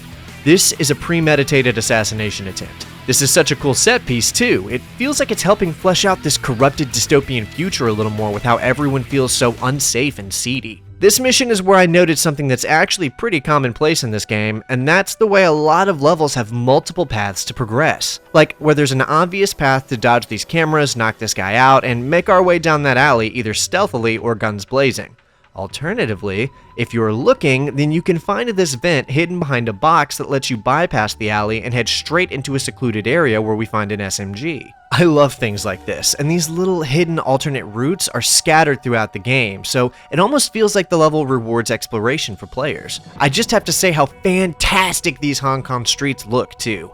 This is another example of why art style matters so much. The colorful pop of the neon signs across the evening sky once again amplifies how much this all looks like a comic book come to life, and even Joe's design is stylish yet believable. In fact, one of the artists even spoke on this particular costume design for Joanna and how hard it was for everyone to conceptualize a believable design for what a 20-year-old girl might wear in, what was at the time, 15 years into the future. So the camo pants, canvas shoes, and crop top with a star on it seem to be simple, stylish, and believable enough to settle on. We are able to grab Ziegler's research from a room of filing cabinets, and the cabinet it's in will actually be different every playthrough, which is such an unnecessary but very much appreciated little addition to the game. The game also does this pretty interesting little side objective here too, where we encounter the Triad making a deal with Datadyne agents, and if we are able to shoot a man from one of the two sides in the head with our suppressor equipped, then it will set the two forces off against each other. This is actually pretty hard to figure out because you have to be in such a precise place or they'll see you and both attack you instead of each other. After that, we have a pretty cool shootout sequence through a destroyed train in an abandoned subway tunnel, which, again, these set pieces are so underappreciated, it almost makes me sick. After reaching the end of this tunnel, though, we're able to relink with Jack and Ziegler to deliver his research back to him so we can extract out of here. I'm sorry, I should never have asked you to do that for me, but I had no choice. Whoever Killian was working for was never after me. They wanted my research. Must hope my neurodrive's not damaged. Looks all right. What are you talking about? Freeze! Hold still. This will be quick.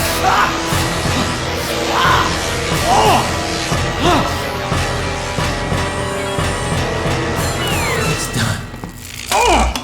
What did you do to me? Took out an insurance policy. Find Dr. Carroll. He knows. Wait, did he die? He was fine a second ago. Okay guys, you're almost home. Powerboat's at the evac point, half a click south of your position. Teach you to mess with my business. Get down!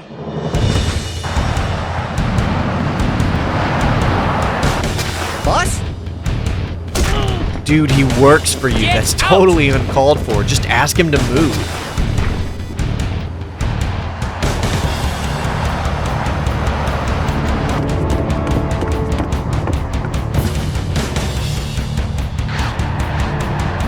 No way out, old man.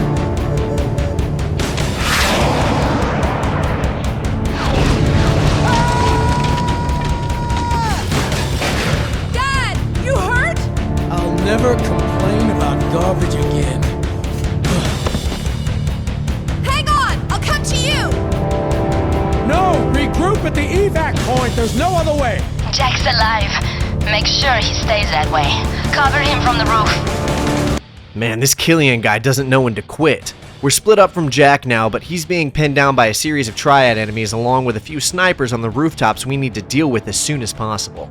Something you're seeing on screen right now is that little box to show other happenings in gameplay. Not only is this showing us real-time gameplay, but this mechanic is used quite a bit throughout the game, and every time I thought it was so cool. Makes everything feel even more cinematic than it already was. Not to mention that despite taking up a small portion of the screen, it doesn't seem to stay too long and always appears where it's not obstructing your vision too much. I love this edition personally. I can't believe more games don't do things like this. Although if you screw around too much, Jack can straight up die, so you do need to be precise with your shots and keep him covered. This is one of the shorter missions of the game actually, but it's consistently high octane from start to finish with some seriously fantastic music to go with it. I'll talk about that later. I know I keep talking about the graphics too, but I mean, for a 2005 launch title made by around 25 people, this is insane to me. Look at that huge bridge in the background even. This is stellar and looks so cool. We even get this cool scene where we're providing cover fire for Jack from across the road in another building. It's all really unique. Eventually we're able to make our way to the extraction point though. This isn't the end of the line. Killian has been giving us trouble since this all started, and now is as good a time as any for a solid boss battle against Killian's dropship. It's actually super straightforward. It's just a matter of Mag dumping into one of his engines until the thing gives out and we see him come crashing down to his demise. Unfortunately, however, extraction doesn't quite go as planned. Call for a cab? About time. Chandra, you receiving this? Get Joe out of here! I'm on it.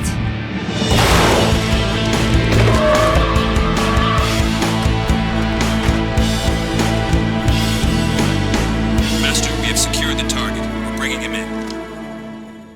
Okay, so there's a few graphical issues if you decide to emulate the game, but it's mostly relegated to this level and doesn't affect anything else. I do have such an affinity for overcast, snow-laden levels like this though. I think it comes from having spent my whole life in blazing hot locations where I've seen snow less than 20 times in my whole life, so locations like this always feel so exciting to me. We start by taking out some snipers, knocking out a few guards, taking a radio, and using a special gadget built into Joe's choker necklace that modulates her voice to sound like a man. Ground Unit reporting Whoa, it must be freezing out there. You okay? in. Hey man, can you do me a favor and put out a call for radio silence? Okay. No problem, friend. Radio channel scrambled. Should stop him calling for backup. This is another new mechanic added to the game where you have to try and gauge which response to give based on the attitude of the person you're talking to. I actually think this is really cool, but unfortunately heavily underutilized across the game. I think this only shows up less than 5 times across the entire game, one of which is right after this to gain access to the compound. Hello? You okay out there? It's freezing. Can you let me in? I need to warm up. Sure. Come on in. I'll get you a coffee. Getting in here, Joanna has to pretend to be there as a professional deathmatch player, which she is canonically very good at due to training so much to go with her father. I also love this bit where we dodge through a bunch of lasers. Like, yes, this is a stylistic espionage thriller. This is Perfect Dark. We also pick up this interesting Cobra sword. More on that later. After casually walking up to the tournament room entrance, we come face to face with the CEO of Datadyne himself. Yes! That's it! You can take him! The thrill of combat, primal and pure and also human. This is the birthright of man. The fight is virtual, but the pain is real! His death shocks you. This is natural selection. In life, only the strong survive, by any means necessary. Deathmatch is not for the faint of heart. I meant no offense, Master. John Lee. The creator of Deathmatch himself. You're a player then. So, who do you fight for? I'm freelance. Really? Care to prove yourself with a little one-on-one? Allow me to introduce my daughter, Mayhem. You think you can kick it up for my crowd? See? They love me. So, freelancer, you accept my daughter's challenge? A real player would jump at the chance to take me on. You mean take you out? Let me think. Sure, I'm game. We have a new challenger!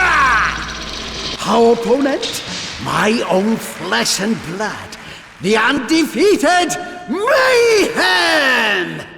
Combat is not combat at all without the threat of death, the song of pain!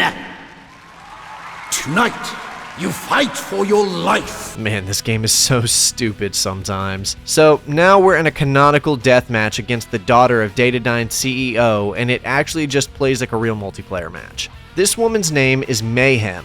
Of course, that's not her real name, just her deathmatch gamertag. The fight is honestly pretty easy, even with Mayhem cheating and having these statues come to life and chase after us like this. She even starts spawning holograms of herself to try and outnumber us again when the stakes are too high, but it's still not enough, and Joe claims a quick victory over this boss battle.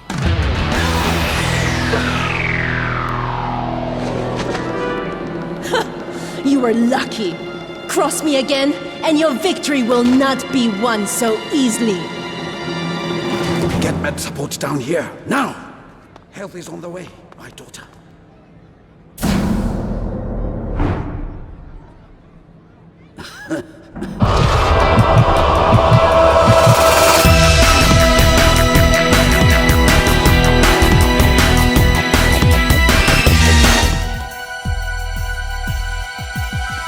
Didn't anybody tell you? Smoking kills.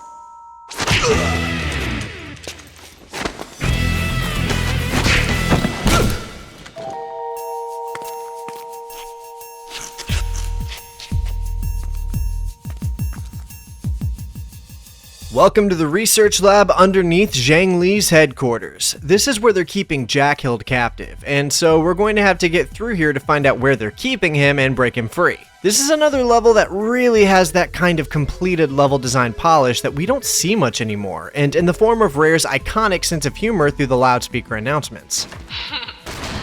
Look, honey, what your wife doesn't know won't hurt her. Is that thing... Oh my! Attention, all workers. Please disregard this message. Thank you for your cooperation. If you like Rare's humor, then these announcements chiming in literally every 30 seconds will be amusing. If you don't, then they'll get old pretty quick. Now is a great time to talk about the pre-mission armory selection menu. Before every mission, you're able to go in and select which weapons you want to bring with you into combat. The available weapon selection increases as you come across more weapons in-game. Like, for instance, how we found that Cobra sword in the last level, and now I can select that to be one of my starting weapons for this one. And it's pretty sick, too. Not only can you cut fools up like Kill Bill, but you can activate a force field function that lets you deflect bullets. I thought it was cool, but ultimately didn't use it much due to its limited range. Oh look, this big rock is actually one of several elements from the game that's referencing the alien plot point of the original game. It's pretty cool that they were trying to keep it tied to that by giving more foreshadowing to the Mayans and Skedar. This might honestly be one of the weakest levels in the game though, since a lot of it is just mindless corridor shooting while you're trying to find a button to press. That's not to say there's nothing cool here, there is, like this set piece where you end up fighting this task force of women all armed with 6-shooter revolvers, for some reason. But overall, I didn't love this level. It's just an infiltration mission to get us into the prison area where they're keeping Joe's father.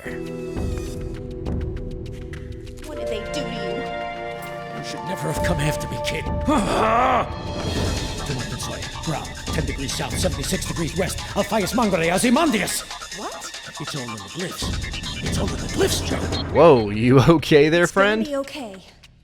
I've been having these nightmares. Images, places, people talking to me. So real. Like a clawing at the inside of my skull. What the hell did Ziegler do to me? Whatever he put in my head, they've been trying to get it out. And they're gonna be disappointed. Because we're getting out. Right now. I didn't think I'd get another shot at you so soon. I'm going to teach you what humiliation's like. Consider this our rematch. Ain't that nice? You made a friend. Not really. She's way high maintenance. Sounds like someone's holding a grudge. Mayhem's vendetta aside, now that we've got Jack back, it's time to lock, load, and get the hell out of here. And look, a turret section. This is actually totally optional, as are all of the turret sections in this game, but what's really cool is that if you get on a turret, you can straight up rip the LMG off of the mount and just carry it as a normal weapon. This was roughly 2 years before Halo 3 would implement the same mechanic, mind you, and shows off yet another way Rare was ahead of the curve with this game. This whole mission is wild too. It's pretty much a total gunfest from beginning to end. We fight our way through some of the facility before Jack blows a hole in the wall and gives us access to the outside, and again, I love snowy exterior environments like this. We fight across a hidden base buried in some Chinese mountains. This is awesome. Oh, and I think it's past time we get a real vehicle section. After Jack rewires a hovercraft, we start blasting our way through the facility towards an exit. Again, this is straight up just something we'd see in a Bond film. I feel like Perfect Dark Zero is really getting to the game's originally intended roots here, and unlike the first game, the vehicles here are actually accompanied by a full section designed with their use in mind.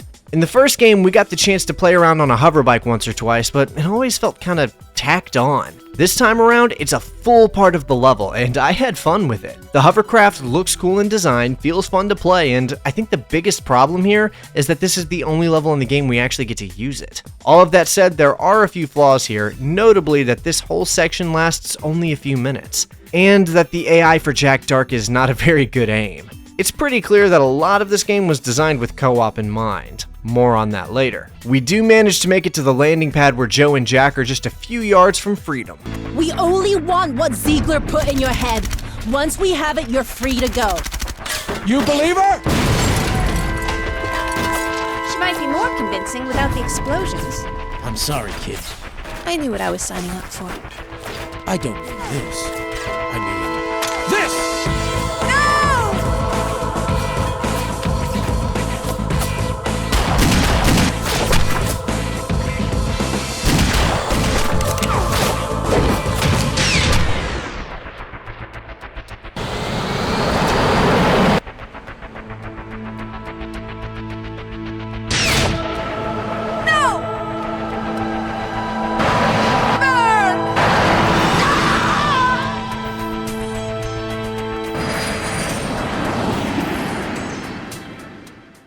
Okay, so I gotta fill in some exposition from the in-between mission dialogue. After Joe escaped on the dropship, leaving her father's body behind, she relinks with Chandra, their mission handler and the only real friend Joe has left. Chandra proposes a new mission to Joe that could help her find some revenge and resolution for her father's murder by infiltrating a Datadyne launch site and making contact with a doctor there named Eustace Carroll. Carroll, huh? Anyway, Chandra says she heard about Carroll from the late Dr. Ziegler, and that it seems like this Dr. Carroll might know what had been done to Jack's head by Ziegler's device, and what it was Zhang Li and his daughter were so obsessed with extracting. After all, that's what this has all been about. Lucky enough, the offshore research center is the very same one Joanna has been practicing on via simulations, which gives her an insight about it. All that's left to do is touch down, gain access, and find Dr. Carroll. Ready to go to work, Brother Clay? I believe I am. Chandra, can you read me? Pleased to make your acquaintance, Miss Dark. And Lily. Chandra, where are you? Holler all you like, girl. We're here to collect our bounty. Okay, wow. So the level opens up on a boss battle that has us battling two cowboy bounty hunters with laptop guns. Dude, what even is this game? I love it so much. These two bounty hunters have arrived to collect on whatever reward was placed on Joanna, and so we have to do what we do and take them down. The question is, how in the hell did these two know we were going to be here, and why are our comms totally blacked out right now? We were expected, which complicates things but doesn't change them. We still need to access that lab and find Dr. Carroll. These long zip lines are a trap, by the way. If you take it without thoroughly checking the area, then you will be picked apart by snipers. Fortunately, I had to play this mission 20 times, so I quickly figured out exactly where they were and picked them off from a distance so I could take the zip line with ease. Now the fun part, descending into the underwater part of the base. The aesthetic design and all of the underwater visuals here are very cool to look at, and I really love how it all looks. And that's about the only positive thing I have to say about this level.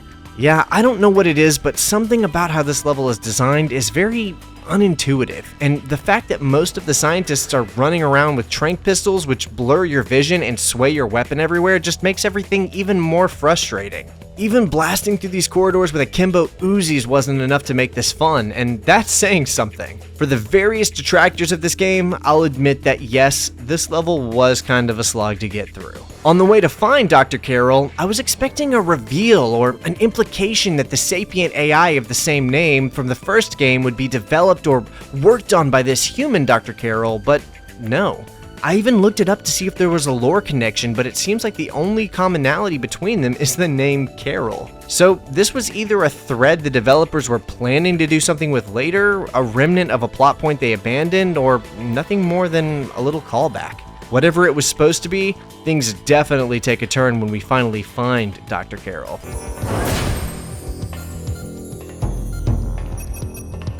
So where is it? Whatever you were gonna give Datadyne, whatever you and Ziegler were working on... was encrypted by Ziegler before he disappeared with key pieces of data. I can't access our research. My gun says different. I'm not lying. Ziegler and I were working on an algorithm that would translate hieroglyphics into English, but... Hieroglyphics? Dad said something about... My dad started babbling about hieroglyphics and all sorts of weirdness after Ziegler zapped his eyes with some device. Oh, a neurodrive. This is most fortunate.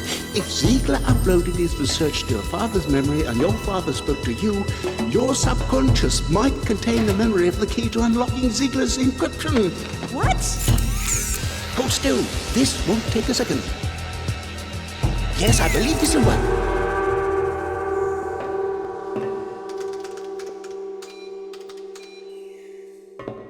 My head.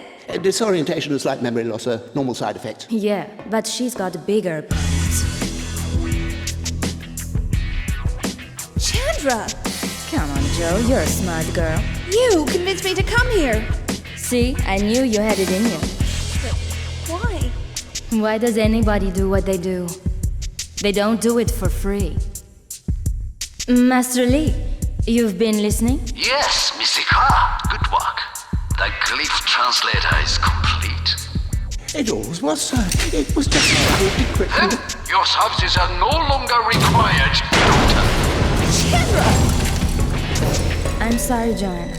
I gotta look after number one. Joanna Dark! Daniel Carrington wishes the pleasure of your company. The trouble I go through to meet girls.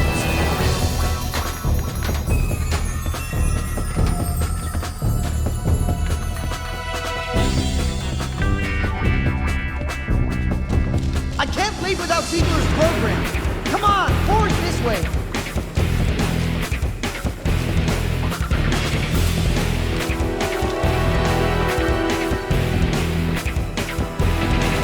Right in the nick of time, Joanna is pulled from the fire by a mysterious special operations soldier and his unit. With literally no one left in her life to trust, and in the heart of a base filled with people set on killing her, Jo has pretty much no choice but to trust them and fall in line. This character is named Jonathan Steinberg, and he is indeed the same Jonathan character from the first game. Although his role in this game has been greatly expanded, making him Daniel Carrington's right-hand man. The rest of this mission is basically a total retread of the tutorial level, so players are already familiar with a lot of this design. There are a few new side objectives to do this time, and way more enemy soldiers to kill, so the whole thing is a lot faster paced than before. Pushing through it though, we do finally make it aboard the dropship where the game's plot really starts to pick up. Whew, that was hot work. Boy, do I want a cold beer. What I want is... Answers? Here you go. Mr. Steinberg, you have our guest? My condolences, Miss Dark, on your father's untimely passing. Who? What? To start, I'm Daniel Carrington, founder of the Carrington Institute. Carrington? Ziegler said a Carrington hired... You and your father to retrieve him before Datadyne could. He and Dr. Carroll were working on a computer program that could translate... You're confusing me with someone who cares. Your father's death was a consequence of Zhang Li's pursuit of technology, which Ziegler's program's helping them to locate. Again with the confusion. All I care about is putting a bullet in Zhang Li and his bitch daughter. Really? Mayhem is presently using the Ziegler-Carroll program to decode the glyphs at a dig site in South America. Then I really hope that's where this bird's headed. Eagle One's hit! Some joker popped a hole in our fuel line! I gotta set this baby down!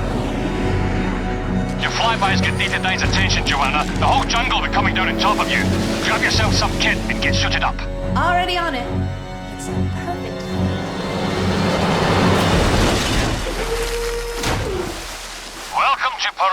Stark. So we've touched down in Peru, not far from where Mayhem is currently holed up, but we've also got a solid legion of Datadyne mercs swarming our current position, which leaves us to hold them all off. We even get to use a P90, which I always love to see included in games. I'm not sure why, but I just love the design of this weapon, so every time a game includes it, I always think it's really cool. Plus, its alternate fire is a scope that outlines opponents in red, which, believe me, you're going to need for the next few missions. With our ride safe and sound, we venture deeper into the jungle to close the gap between us and Mayhem. Normally, I hate jungle missions, by the way, but I kinda like this one. It's vibrant, interesting, and even reminds me of the earlier Far Cry games, which I love, by the way. Also, when I say earlier, I mean 3 and before. All weapons do have an alternate fire mode as mentioned earlier, but a lot of them don't feel overly useful, to be honest. Things like a grenade launcher or a hologram projector that, in all honesty, doesn't even work very well, a suppressor, etc. Pretty much none of them are as effective as the P90s though, with one exception that I'll talk about later. They did a great job on the jungle density too. This feels great to play in. The spider bots even make a comeback, and they're very annoying to deal with, honestly, but I mean, it's cool that shutting down their sensor towers is a side objective. Eventually, we start closing in on a dropship pilot who's being held captive by Datadyne soldiers, so we obviously have to clear through them and free our boy. Then I accidentally let him die right after this, but you're supposed to save him. Never mind, look at this! The game gives another vehicle section, and I mean, look at this! They straight up programmed in a literal jetpack sequence. They didn't have to do this, and it's mad janky, but damn is it cool to play. This is the only other vehicle segment in the game, but I mean, they gave us a jetpack with mounted machine guns and just let us go wild with it. There's people who hate this game, by the way. Like, I've seen no small number of genuine detractors for this game, and it blew my mind more and more every minute I spent with the game. The only real issue with this sequence is how short-lived it is, lasting only a couple of minutes before we clear the level and move on. Carrington, I'm at the dig site. You're gonna want to see this. Relaying my signal now. Now what's dumber than a half-wit? But it says right here, star people. Which must be their term for gods. Or extraterrestrial? Don't say it. Don't say extraterrestrial, or alien, or xenobiological. The star people were immortal, like gods, and as death approached, they would submit themselves to Graal, a source of infinite power and life. Well, this glyph suggests some kind of device. No doubt powered by the artifact Mayhem's looking for. No doubt. But the tribes of Earth grew jealous of their powers and turned on their gods, rising up against them, forcing them to flee Earth and disable the Graal. Flee Earth? Indicating alien... This is how you lost your tenure, isn't All it? personnel, we have the power source. Pack your stuff and move out! What? We're gonna walk out on the find of a lifetime? No, we're gonna run. The clock is ticking, Joe. Use your bug spy to plant a tracker on the power source before Mayhem can escape with it. Yeah, so obviously they're alluding heavily to the alien aspects of the original game, which is nice. I was admittedly a bit critical of the alien plot points while talking about the first game, but even so, totally shying away from it in this game would have been the wrong way to go about it, in my opinion. Owning it is the smartest thing to do, and the central plot point of this game ties directly into and even foreshadows the aliens with references to alien hieroglyphics and some kind of hidden powers buried from aliens in the past. Which aliens, you ask? My guess is the Cetans, since they were the more ancient ones. My issue was more how the aliens were presented rather than the alien inclusion outright. Deus Ex handled it much better, I think. Anyway, this level is one I ended up having to replay over a dozen times because it's on a timer and you gotta figure out the right path and everything to do before moving on. Essentially, Mayhem is on an elevator and we have to plant a tracker on it before we miss the chance. This involves blowing up a control panel and enough cardio as we descend down this old temple to make me feel tired just from watching Joanna do it. Replaying missions to learn them harkens back to the original game's design in a lot of ways, so I'm totally fine with this. I thought it was pretty fun, honestly. The aesthetic of the temple is very cool too, and we even have a plethora of traps that look straight out of an Indiana Jones film. I don't care what anyone says, this is the right kind of over-the-top cheesiness I want to see in my games. I feel like this is a more realized version of what the first game was going for. Once we get to the lift, we pull out our handy cam spy to plant the tracking device. All seems to be going smoothly until...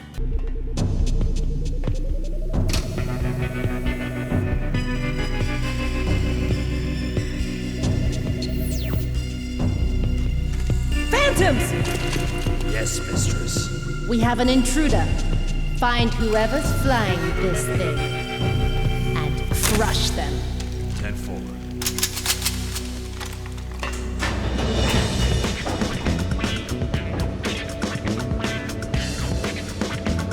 Well, things just got interesting. Turns out Mayhem has a personal special forces unit called the Phantoms working for her, and not only are they equipped with high-tech plasma rifles, but they can also cloak themselves using some kind of stealth camouflage. I'm pretty sure they're stronger and faster than standard enemies too, but Joanna has one major advantage over them: the plot.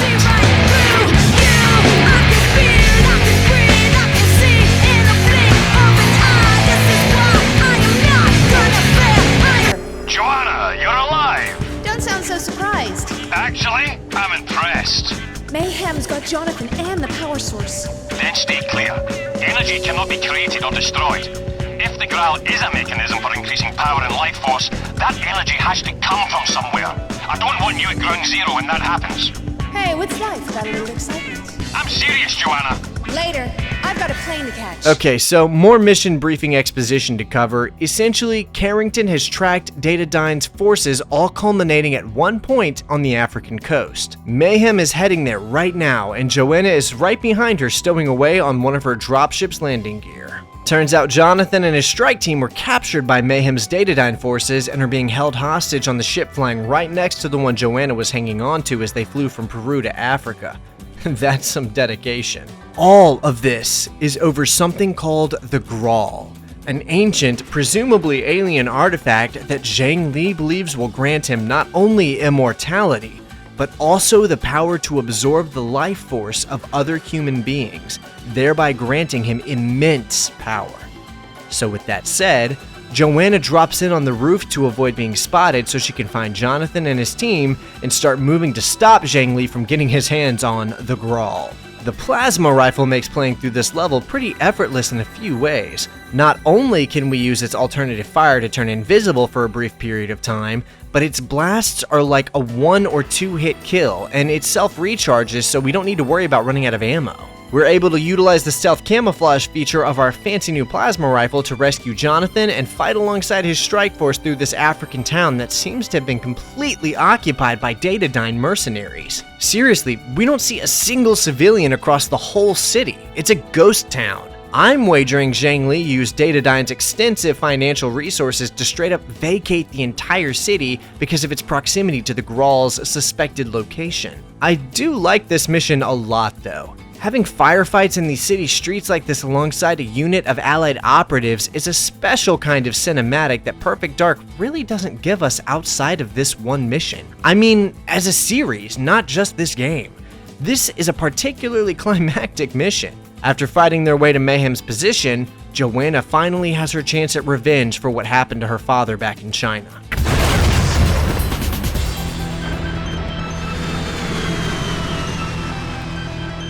Take a good look, girl. What you did to me, it burns. Every hour of every day. It never stops. Ugh. And when I look in the mirror, this stares back at me. So now your looks match your personality. Joe Dark, always there with a snappy one-liner. Keeping a lid on your feelings. Good girl. Just like Daddy taught you. My father. Tell him Mayhem sends her regards. So far as boss battles go, this is probably the weakest one in the game, although none of them are all that good, really. Maybe it would have been harder if the plasma rifle wasn't such a beast, but because of that, it only takes a few well-placed shots to totally destroy Mayhem's hovercraft and turn what's left of her into celebratory fireworks. Congratulations, team. All units commence Operation Inferno. We are going to send Shang-Li straight to hell.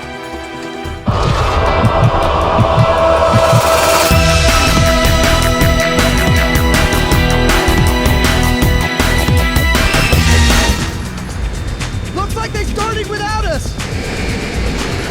Don't worry, I'm sure they saved you a target.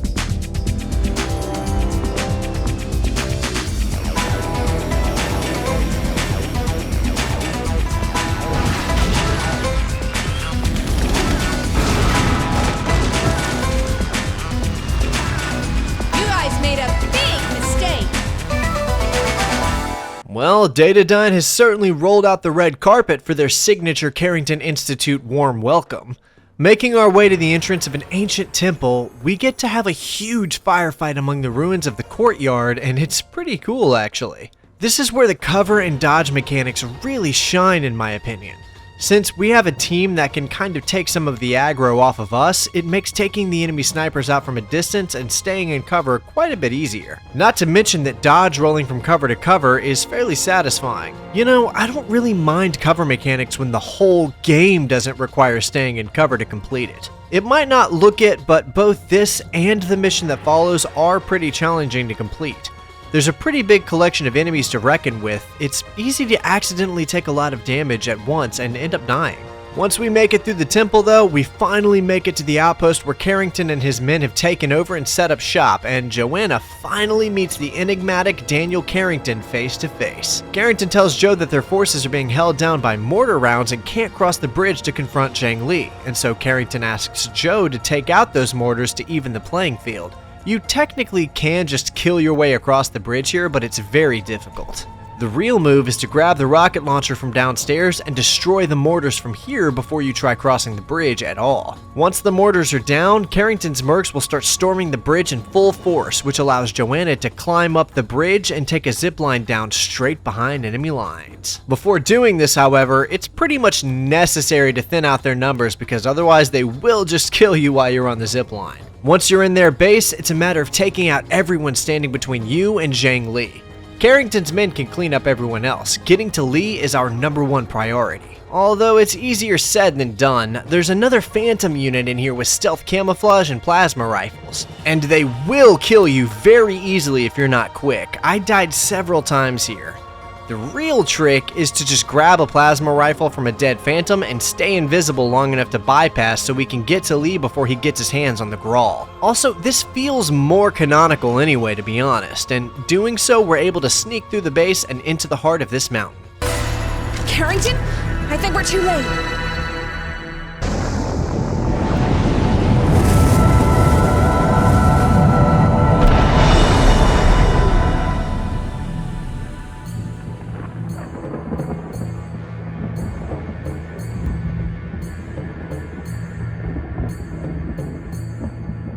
Chandra. Master Li, the Graal and its power, as promised. Now, Master, my payment. Miss Sika, my child, you have served me well, but I require one more sacrifice of you. Contributing your life force to the birth of a god!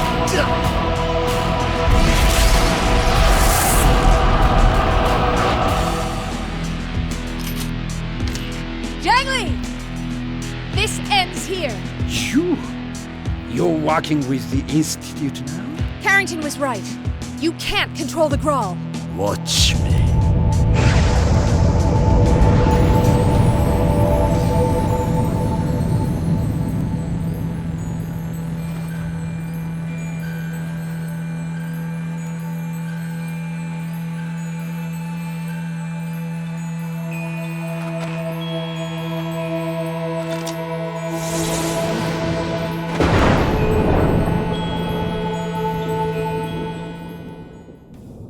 The final battle. A showdown between Datadyne's CEO utilizing ancient alien superpowers from a relic called the Grawl. Okay, yeah, this is stupid, but I think I handled this game's silly nature a bit better than the original game because I was a bit more prepared for what to expect after having played the first game. This is pretty on brand for Rare, honestly, and it is quite the set piece after all. The only thing is that it's, once again, not really a great boss battle, and in general, boss battles really aren't this game's strong suit. Although it is functional, and rolling away from a giant pillar being thrown at you is a pretty cool visual. Eventually though, we give Zhang Li the same treatment as his daughter by turning him into fireworks. I feel like there's a joke or a reference to make about this, but honestly, I got nothing.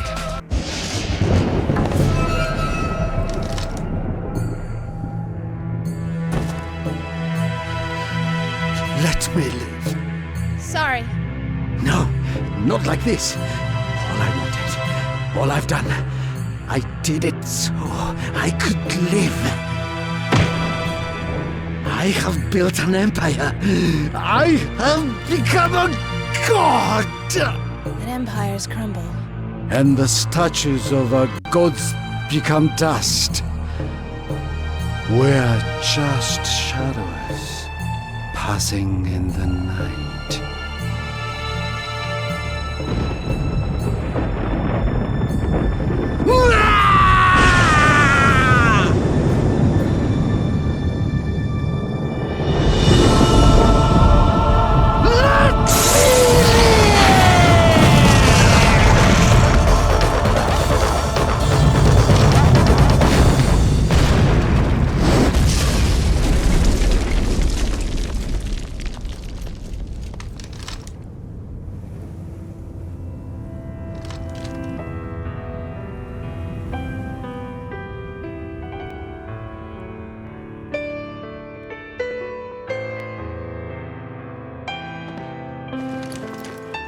You okay?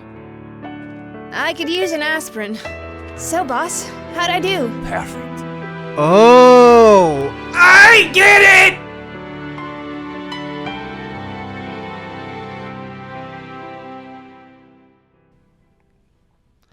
And that is Perfect Dark Zero. It's got its share of flaws and silly concepts, but for the amount of hate and disregard I've heard about this game for the past decade or so, this may as well be a masterpiece. I gotta be honest, I don't get it. I thought this game was great, and I've kind of come to the conclusion that the vitriol I've seen on this game must have been from a few echo chambers or something, because it was universally very much liked on release, at least critically, but I'll get to that. I mean, for an Xbox 360 launch title, this was a really great experience, and even with the benefit of hindsight, is still one of the boldest FPS games I've ever seen stylistically. I mean, there's an enormous amount of ambition on display here, between seamlessly blending third-person elements into first-person gameplay, adding in functional cover mechanics and vehicle sections, the live gameplay comic panels to inform the player of certain things. It's a hugely unique experience unlike pretty much anything else I've ever seen. Although with that being said, there is something I've had to come to terms with about myself. Despite being more than capable of separating the objective from the subjective more often than not, and feeling like I'm pretty good at differentiating between a good game and a not so good one, I have accepted the fact that I am, and this feels taboo to say, but I know it's true, sometimes a style over substance kind of person. It just doesn't really matter to me how much depth you add to something if it all looks drab and lame. But I can easily overlook a lack of depth if it all looks cool and clearly emphasized a rule of cool design. A lot of what I liked about this game was how it so confidently knows what it's trying to be and 100% goes for it all of the way, all of the time. Perfect Dark Zero is a uniquely stylish, high-octane thrill ride, and although it falls flat on its face on a number of ideas, it soars so high with others that it felt balanced out to me. I know I say this about most of the console-locked games I cover, but this game really deserves a proper PC port, and there's actually no reason why we shouldn't have one. Rare is literally owned by Microsoft, the same company who owns the Windows operating system and who is synonymous with the PC as an idea. I mean, I guess there wasn't much incentive to put the work into giving this game a proper port up to now, given that a lot of fans weren't overly fond of it, but with the reboot on the way, I think now would be the best time to touch up both the original, the 360 remaster, and Perfect Dark Zero, then bundle them all up into a remaster package across modern consoles and PC. That may actually be something being worked on now, we'll see, but I would love to see that happen. With that out of the way, there's quite a few other things I want to talk about the game before we finish up with it. Like, for instance, where's Joe's accent? In the first game, she has a British-like accent, but in Zero, it's gone. Well, there's no explanation for this in-game. Joe and her father are both from North America, and she was born in Georgia. I think Rare just didn't really care about her backstory in the first game, and her accent is just a consequential retcon of having given her a backstory now. This is one of many retcons that came with Zero, like how Jonathan was supposedly planned to be Joanna's brother at some point during the development of the original game, but has been rewritten as Jonathan Steinberg to be his own original character. Or how a co-op character named Velvet Dark was planned to be her sister, and at one point even briefly considered to receive her own game, but has since been retconned out of all canonicity. I really feel like Crystal Dynamics could do something with the Velvet character though, we'll see. It's important to remember that this game was being developed for almost 5 years across 2 console generations and 3 separate consoles, and during that time saw multiple iterations, art styles, and plot lines, all of which underwent extensive reworks. From the GameCube to the Xbox and then the 360, it's honestly a wonder how it's as put together as it is. Although I think I might know one major reason why a lot of fans were disappointed with the game that I haven't talked about yet, and that's the multiplayer. The original Perfect Dark had a massive multiplayer mode and is arguably the best multiplayer experience available on the N64. I'd even go so far as to say that the multiplayer was one of the things the original was known for. So, with such a big legacy to live up to, I hate to say that the multiplayer mode of Perfect Dark Zero is one of those elements that fell flat on its face. This being the first time Perfect Dark multiplayer could be played online thanks to Xbox Live support, I'd wager a lot of players were excited to jump in and play something similar to the original but online with people from all over the world. And I lament to say that it's pretty lackluster. Just like the original, we can still play with bots, which means that even though there's no way for me to play the multiplayer as it was intended, I can still experience a version of it, which is always nice. What we have here is 2 modes with a few choices of match between them. The first mode is called Deathmatch, which is plenty fitting. I mean, after all, that is the in-universe name for their competitive VR video game. Deathmatch features 4 standard fare match styles for players to enjoy. Kill count, which is just free-for-all deathmatch, team kill count, capture the flag, and territorial gains, which is really just King of the Hill. The second game mode is called Dark Ops, and is actually kind of interesting. It's a series of objective-based team-centric matches where players don't respawn until after a round is complete, and can earn credits by playing to customize their loadout before each round. It's Counter-Strike. Yeah, it's just Counter-Strike, which I guess would have been cool when the game released, since there was no Counter-Strike on the Xbox 360 at the time, and would it be for another 7 years, so this would have made a pretty decent alternative. There's a few different objectives you could have for these matches, like destroying enemy equipment, infecting opponents, or just straight up elimination.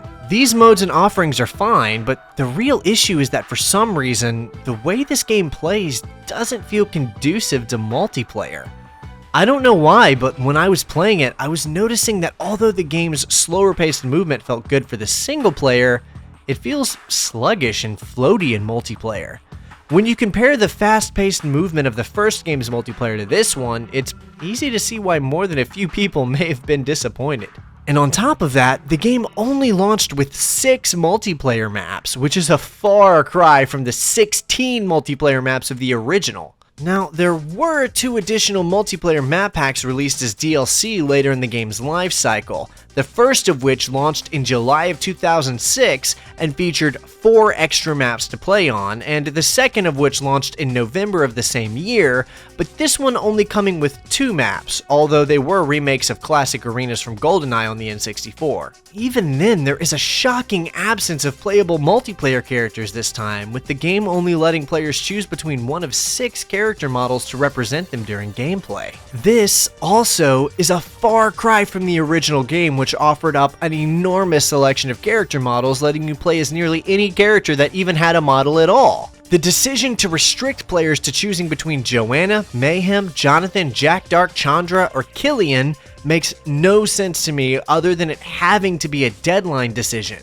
Development reports have long since confirmed that Rare was under immense pressure from Microsoft to have the game ready for the 360's launch, and as such, a few devs have even commented that they were very paranoid of potential bugs and issues being on the game when they shipped it for mass distribution because they didn't have the time to properly playtest as thoroughly as they were hoping. Now, you may be wondering how that's possible given the game's 5-year development cycle, but you have to keep in mind that only about a year of that was spent optimizing the game to run on the Xbox 360 hardware. Even in spite of all of that, there is one excellent multiplayer feature that did get carried over from the original, and that's the fact that Perfect Dark Zero supports a fully co-op campaign. So when the game originally launched, players were free to invite a friend over and run through all of the missions in a classic couch co-op setting, so that's pretty cool. If this video has interested you in playing the game in a classic function, then you could still always grab a 360 and a copy of the game to run through it with a friend old school split screen style. Or even on a modern Xbox console, since I'm pretty sure it's backwards compatible. Can any commenters verify that for me, by the way? And I think I've been pretty clear that I believe this game is indeed worth playing. I mean, it has a number of flaws, but it's still a brilliantly fun game to play through, and something particularly noteworthy about it that I mentioned earlier is the music. Perfect Dark Zero features an outstanding soundtrack composed by David Klinik, who is returning from the last game score actually, and for some reason, has not been getting as much work in the games industry since. I'm not going to go on a whole rant about this, but the industry of video game music is very clearly pretty closed off to newcomers. The vast majority of video game soundtracks are all composed by like 10 people. It's not like the music those people make isn't great, a lot of it is exceptional, but it just bothers me when I see such a talented artist like this not being used more frequently for modern releases, especially given how great this OST is. It's not like anything you'd really hear in another game. I'd describe it as an electronica-laced pop rock album. The bass guitar and drum kit are front and center here, which really helps accentuate the game's futuristic punk rock aesthetic. There's also a heavy use of keys and plenty of other real instruments to balance out the immense number of electronic elements throughout, of which there are many. Drum pads, samples, and a number of synthesizers and risers. It's just great. Each track is loaded with layers and layers of nuanced elements. There's also 2 licensed tracks from indie rock artist Morrison Poe, both of which are pretty cool, and the first of which fits the tone of the game very well in my opinion. I just thought the whole soundtrack nailed the vibe though, and it's worth listening to even if you don't play the game. Like I mentioned earlier though, the game actually was very well received critically, currently holding a Metacritic of 81 out of 100. It was met unanimously with 7s, 8s, and even a few 9s, showing that the majority of critics generally thought the game was very good, which further adds to my confusion on why I haven't heard a single good thing about this game pretty much ever. Anytime I hear it brought up, it's typically to be framed as the game that killed Perfect Dark, but that is entirely anecdotal. Maybe I'm an isolated incident having somehow only ever heard awful things about the game, but after playing it for myself, I'm still feeling pretty lied to about it. This prequel is good in far more ways than it's bad, and what works far outweighs what doesn't. If you played the game and were disappointed by the tone or multiplayer, then I'd get it, but after going through it myself, I think it deserves a far better reputation than I've seen it have. The plot is classic Rareware silly, of course, but it's still got some heart to it. The gameplay has its flaws, most noticeably in the AI, but there's so many other great elements that it hardly matters. The levels are very well designed for a linear shooter and often have a number of different routes to take, and the set pieces and locations are all nothing short of outstanding. Perfect Dark Zero is one of the more unique and most stylish FPS games I've ever played, with a myriad of features that other developers wouldn't catch up to for years, and made with a staff less than half the size of its AAA competitors of the time. The worst thing about it, I think, is that we never got a proper follow-up. Outside the books and comics, this was the last major entry into the Perfect Dark universe, and it almost makes how much I liked it a bit bittersweet. Even so, I still think I'd readily recommend this game to shooter fans as a standout title for 7th generation FPS games.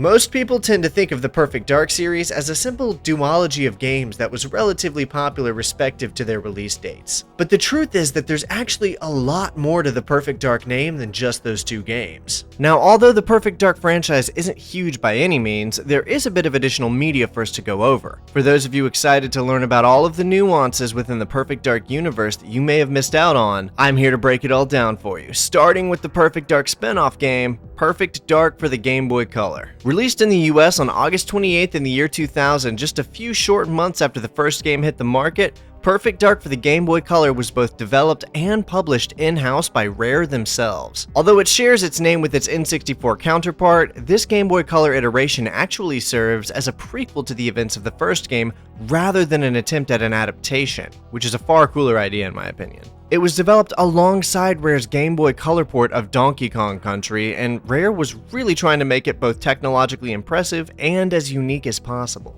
I'm going to be referencing this a lot, so from here on out I'll be referring to this game and its events as GBC. Now, some of the impressive technological innovations made for this game include compatibility with the Game Boy printer peripheral that allowed players to print off character images, the ability to use the transfer pack which allowed players to access cheats from the main game, and lastly, a built-in rumble feature that actually wasn't very common in Game Boy Color games. As for the gameplay, there's a host of really great ideas on display here, although many of them are totally undermined by this game's abhorrent lack of resources throughout a playthrough and the insane difficulty of a few missions and minigames. Overall, it plays very similarly to the original Metal Gear games, and I mean the original ones for the MSX and NES, although I'd say this one is more rigid and probably less fun too. You play as Joanna Dark and move across a series of exotic locales, avoiding enemy sight and trying to take them out stealthily when possible. The only way you can find resources or equipment is by looting dead foes, which is actually a pretty cool mechanic, and while I did like the idea, roughly half the bodies you search will have literally nothing on them.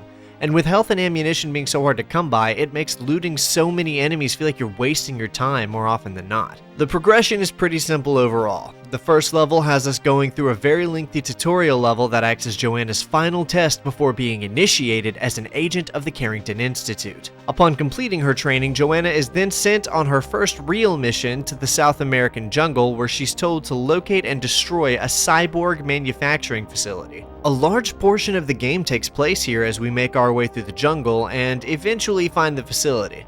After that, we're able to plant a number of explosive charges around the area before pushing deeper to confront the man running the whole operation named Mink Hunter. We even have a little boomerang boss battle with him, and for some reason he's designed to look a lot like Macho Man Randy Savage. With Mink Hunter dead, Joanna escapes the facility and pushes even deeper into the jungle in pursuit of a crashed alien UFO that Datadyne is attempting to acquire. While trying to acquire the location of the wreckage, she is apprehended and taken captive on a nearby ship called the Pelagic One. From there, she meets a little gray alien who frees her from her cell and tells her to find the UFO on board. Now free, she fights her way to the alien wreckage only to activate its self-destruct function just before escaping the vessel. At the end of this, Joanna has a boss battle against a Datadyne agent called Octopus Prime. After killing Prime, she returns to the Carrington Institute HQ, where she has to defend it from an attacking Datadyne strike team, which involves disarming a series of bombs and killing the remaining strike team members. And that's the plot. It's nothing too special, and I'd wager most people who played the game didn't ever see more than 20% of it, but I'd say it's passable. Upon release, Perfect Dark for the Game Boy Color was received reasonably well, seeing mostly 5s and 6s with an aggregate score of 66%, which is honestly probably a little more than it deserves. This game is not fun. It's clunky, boring, far too hard, and designed with mechanics that simply aren't conducive to an enjoyable video game experience on a console with such limited hardware. I didn't really enjoy my time with this and would probably recommend skipping it unless you are a very, very diehard Perfect Dark fan.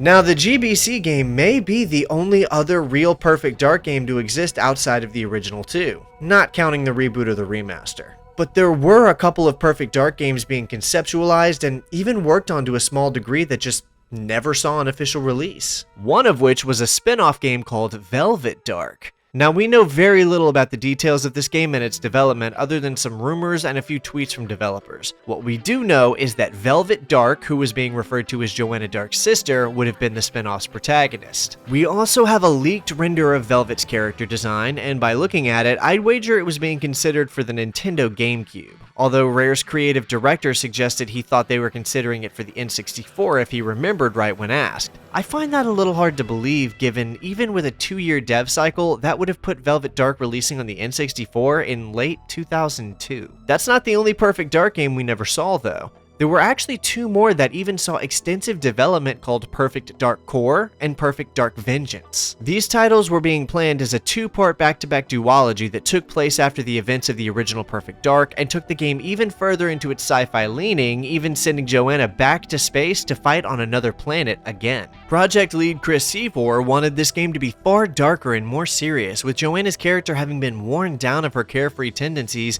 and appearing more tortured and weathered than in her past games. The team was also developing a parkour movement system to let Joanna move around the environment in a more fluid fashion while accentuating more dynamic level design and verticality. The first game, Perfect Dark Core, would have seen Joanna fighting various alien factions on Titan, one of Saturn's moons, and would have ended on a cliffhanger seeing Joanna stranded on the moon with no way home. Perfect Dark Vengeance would continue the story and go from there, although far less is known about what that would have looked like. The images we do have access to actually suggest the developers would have continued to release more parts called episodes on the same engine to continue the story with the lifespan of the Xbox 360, similar to how Valve planned to handle their episodic Half-Life releases. At some point in development, however, Joanna Dark was removed from the protagonist role and replaced with a male character who worked together with Joanna, and then soon after that, the entire idea was changed from being a Perfect Dark game into a game about destroying mechs before the whole project was just cancelled outright. Reportedly, Rare was funding the development of the game in secret on their own dime to create a big pitch in order to convince Microsoft of their bold new direction's viability. But despite multiple attempts, the executives at Microsoft remained skeptical of the market's desire for a new Perfect Dark game. I don't know all the reasons why, but what I heard was that given this pitch's desire to make Perfect Dark a more gritty and mature shooter, Microsoft felt it would just be another addition to a saturated market they already published multiple successful IPs in, like Halo and Gears of War. So after this project's cancellation, the whole IP was indefinitely shelved for several years. I don't know when exactly Crystal Dynamics started making moves towards securing their idea for the reboot, but until that happened, this series was on hiatus. Now, although that is all of Perfect Dark's video game content, believe it or not, despite being a video game-centric series, there is some solid literary Perfect Dark media I've been anxious to get into and talk about. Across the franchise's existence, we've seen 3 spin-off short comics, 1 6-issue comic book series run, and 2 full-length novels, nearly all of which continue to build upon and expand the Perfect Dark universe, albeit some far more competently than others. The first ones I want to talk about, though, are the 2 short comics written to tie into the original Nintendo 64 title. Perfect Dark Graduation Day is a short comic that pretty much just retells the events of the Game Boy Color game, starting with her final training simulation and even showing us a page of Joe fighting Mink Hunter in South America. Amusingly, it does leave out everything after that, such as Joe meeting Elvis on the Pelagic 1, taking down a Datadyne agent named Octopus Prime, and defending the Institute from a Datadyne strike team. Instead, the comic implies that after the Mink Hunter mission, she goes straight to the events of the first game. Both this comic and the events of the Game Boy Color game are very questionable in their canonicity, but I'll get to that. The second of the 2 Nintendo tie-in comics is called Perfect Dark Hunting Season, and it's written more like an action comedy comic than anything else, showing us Joe infiltrating a cloning facility, fighting an intergalactic bounty hunter, and then being kidnapped and taken aboard his ship along with Daniel Carrington and Elvis the alien. The 3 then formulate a plan to escape, and Joanna bests the bounty hunter in combat before she helps them escape and return home, cracking-wise the whole time. This is technically the furthest occurrence of the timeline, making it the most recent event to occur in the series in universe. But again, these two comics are pretty much totally non-canon. Though they are certainly far more in the essence of the original game than the atmosphere the prequel would go on to capture, and although they're short and don't serve to contribute much to the universe, I still think they're interesting little gems in their own right. Now, Perfect Dark Zero, on the other hand, actually received 7 comics, one of which was a short comic that came with certain additions of the game itself, and served to set up the events leading to the Hong Kong mission players see in the game. This comic is fittingly called Hong Kong Sunrise and takes place just hours before the events of Perfect Dark Zero. I talked about this a little bit in the game, but this comic shows Joanna working with her father Jack and their handler Chandra to prep for a mission in Hong Kong. Jo says she's ready to go into the field, and Jack disagrees and tells her to hang back. Shortly after Jack leaves, Jo and Chandra are attacked, and Jo gets the chance to prove her mettle in combat, holding her own and defending their hideout. Upon seeing her skill, he changes his mind and agrees to let her join him on the field for her first mission, which is where the game Perfect Dark Zero picks up.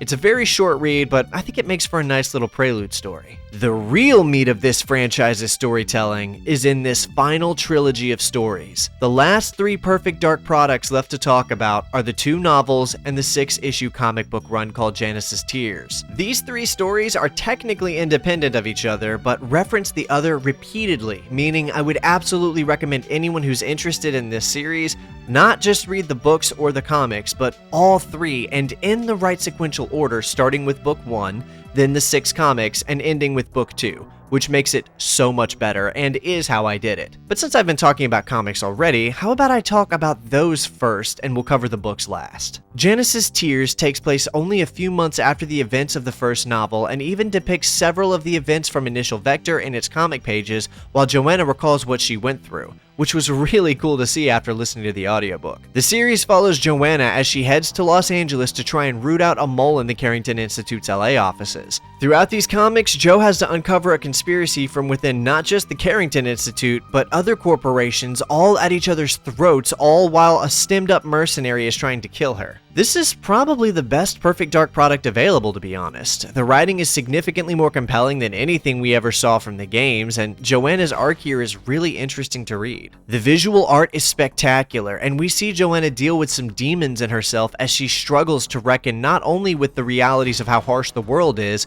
but also who she is as someone who kills so many people. That's one of the things that makes this a must-read between the 2 novels, because throughout all 3 stories, she is slowly struggling with questions about herself that are brought up in all 3 products. The reason for this is that the author of the 2 novels and the writer of these comics worked very closely together to ensure a tight consistency on the world, its events, and Joanna's character. And it shows. One of my favorite lines from the whole franchise is from this series, on issue number 6 actually, where Joanna is working out in her mind why some people are evil and others aren't. And she says her father used to tell her that evil people don't have the voices in their heads that tell them not to do bad things. She says they don't have better angels, which is the name of the issue. She then goes on to say that after everything she's been through, she's finding her own angels harder to hear every day. These comics and the 2 novels did more to humanize this character than I feel like the games ever really could have. I really recommend grabbing a copy of the Perfect Dark Janice's Tears graphic novel that combines all 6 issues into one, and giving it a read if you're a fan of cyberpunk dystopian stories. And then, finally, we have the duology of novels set between the events of the games, and these 2 books along with the comic series are actually the best media the universe has to offer. This first book pretty much totally replaces the original 2 comics that came out with the Nintendo 64, picking up a few months after Perfect Dark Zero left off. We see Joanna living with Daniel Carrington at his massive estate because she had nowhere else to go and no one else to call. After what she was able to accomplish in Africa by stopping Zhang Li, Carrington offers to let her live at his estate in Europe, and I mean, it's not like she has much choice. Although while there, she doesn't become an agent, nor does he pressure her to. He simply allows her to live there and have somewhere to recover and grieve. Although Jo is continuously distrustful of him after seeing her father's reluctance to work with him. Eventually, however, Carrington does engineer a scenario in which she volunteers herself for a mission after overhearing Carrington and Steinberg arguing about a situation where one of their men is being held captive. I say engineer because Carrington planned it out where she would overhear them on purpose and suggest herself to help, which she gets very angry with him for doing later and proceeds to run away for a while to hide herself in Hong Kong as she attempts to be a bounty hunter on her own like her father was. Eventually, Eventually, however, Daniel does find her, and the two have a long and very interesting conversation about Joanna's capabilities, where he convinces her that she's a born killer, and that he and his organization are the only major company with resources dedicated to doing good for the world and not just securing a bottom line. And that if she works with him, he can give her a place to use her skills in a way that holds companies like Datadyne accountable, helps the world, and kills people who need killing. Of course, she agrees after reluctantly accepting that he might be right about her. While all of this is happening, there's a massive subplot, most of which is told through the perspective of Cassandra DeVries, about who will become the new CEO of Datadyne, and shows how she's trying to go about securing that position. I'll be honest, I somehow found myself more interested in this subplot than the main one with Joanna a lot of times. It's a great novel, and not even as a video game tie-in or anything. It was just a genuinely great novel in its own right that kept me invested the whole time and made going into the Genesis Tears comics even more fulfilling. Then, finally, we have the second novel and last piece of Perfect Dark media there is to talk about. Perfect Dark Second Front. Second Front takes place directly after the events of the Genesis Tears operation, with Joanna returning to the Institute totally beaten and broken. She's barely given any time to recover before a series of high-level murders are committed in her name by someone utilizing hyper-advanced technology to replicate her physical identity. Now, multiple of the other hyper-corporations are convinced that one of Daniel Carrington's agents is murdering major players in the corporate game, and they're after both him and Joanna for retribution. Both this book and the first one feature some seriously psychotic villains, and the one in this novel is the person who has the tech to impersonate Joanna. She's also one of the hidden daughters of Zhang Li who is never shown to the world. There's more to the plot between Cassandra and Carrington as well, as their tension and division is furthered here. It really makes for a fantastic conclusion to the Perfect Dark literary trilogy that bridges the two games. Now, there's a lot of little retcons and contradictions throughout the entries we've talked about so far, which begs the question, what's the timeline here? What's canon and what happens where? So obviously, the original Perfect Dark serves as the central core of the series, and all other media directly ties to the events of that game. However, there seems to be two different sets of events that contradict each other. The media released around the same time as the original game tells a very different set of surrounding events from the media released around Perfect Dark Zero. The events of GBC act as a direct prequel, and the Graduation Day comic adds a few details, so some of the events from that game quite simply can't exist in the same timeline as the later media, since they contradict a lot of what happens in Perfect Dark Zero, Initial Vector, and Second Front. So, since I'm super into timelines and canonicities, and examining this stuff is so fun for me, I'm going to break it all down like this.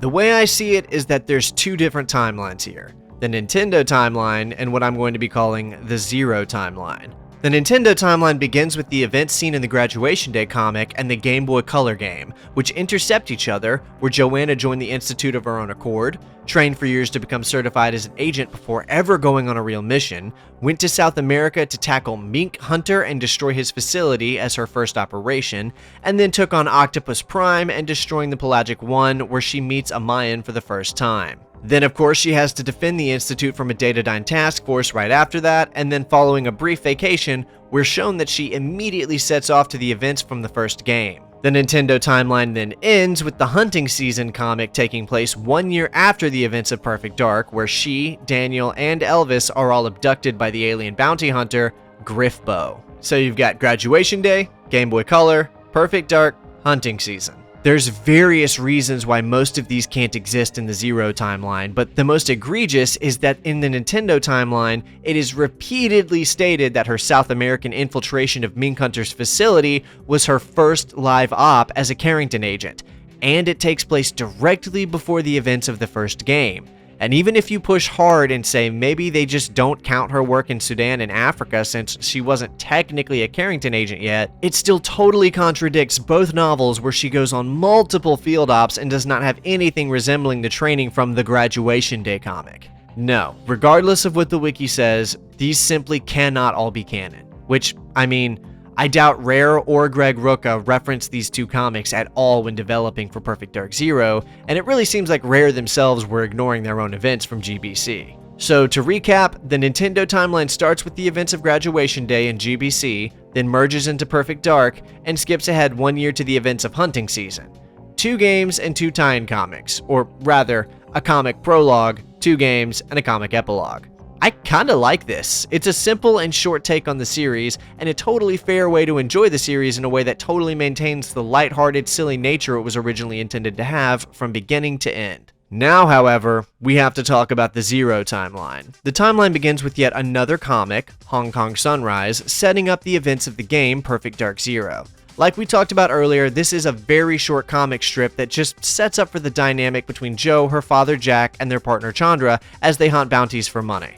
This leads directly into Perfect Dark Zero, showing us what Joe was doing before she joined the Carrington Institute. This obviously starts off with her working with her father in the bounty hunting game before they both end up biting off more than they can chew as Joe ends up watching her father, Jack, be murdered by Mayhem, the daughter of Datadyne CEO Shang Li. Joe then joins up with Carrington, which gives her what she needs to take her revenge on Zhang Li and his daughter. That obviously leaves her with nowhere to go and no one to trust, since the only two people she ever could are gone now. And so she goes to live with Daniel Carrington at his estate for a few months to recover, which is where the first book, Initial Vector, comes in, showing her slowly learning to trust Carrington and even running multiple missions for him just in that book, which totally solidifies that Graduation Day simply cannot be canon. She's basically a full agent by the end of this book. Then, of course, in between the first and second novels, we have the 6-issue comic book run called Janice's Tears, which is a very compelling read for comic book fans, and I highly recommend checking it out. With multiple mentions to the events of both Perfect Dark Zero and Initial Vector, this comic series feels so synchronized with the series in such a satisfying way. Not to mention, we see Joe running another mission for Carrington where she attempts to uncover a mole in the Institute's LA office. The events of this series take place a few months after Initial Vector and directly before the events of the second novel, and I would even encourage consuming them in that order like I did, since it's both the chronological and release order, plus it gives you a little visual break between the two novels. Then of course we have the second and final novel, Perfect Dark Second Front, which still takes place a couple of years before the first game, but does a lot to build up to it. We follow Jo as she tries to uncover who's been framing her for a series of murders, which leads her to unraveling a pretty dense conspiracy. It's another great addition. And then lastly, the final entry in the Zero timeline is the original game for the N64, Perfect Dark, which, honestly, the way that game ends feels like a pretty fitting conclusion for the series, at least so far as the Zero timeline is concerned. Although, like we talked about earlier, this wasn't where the series was planned to end, as a game set after Perfect Dark was in the early stages of development for a while.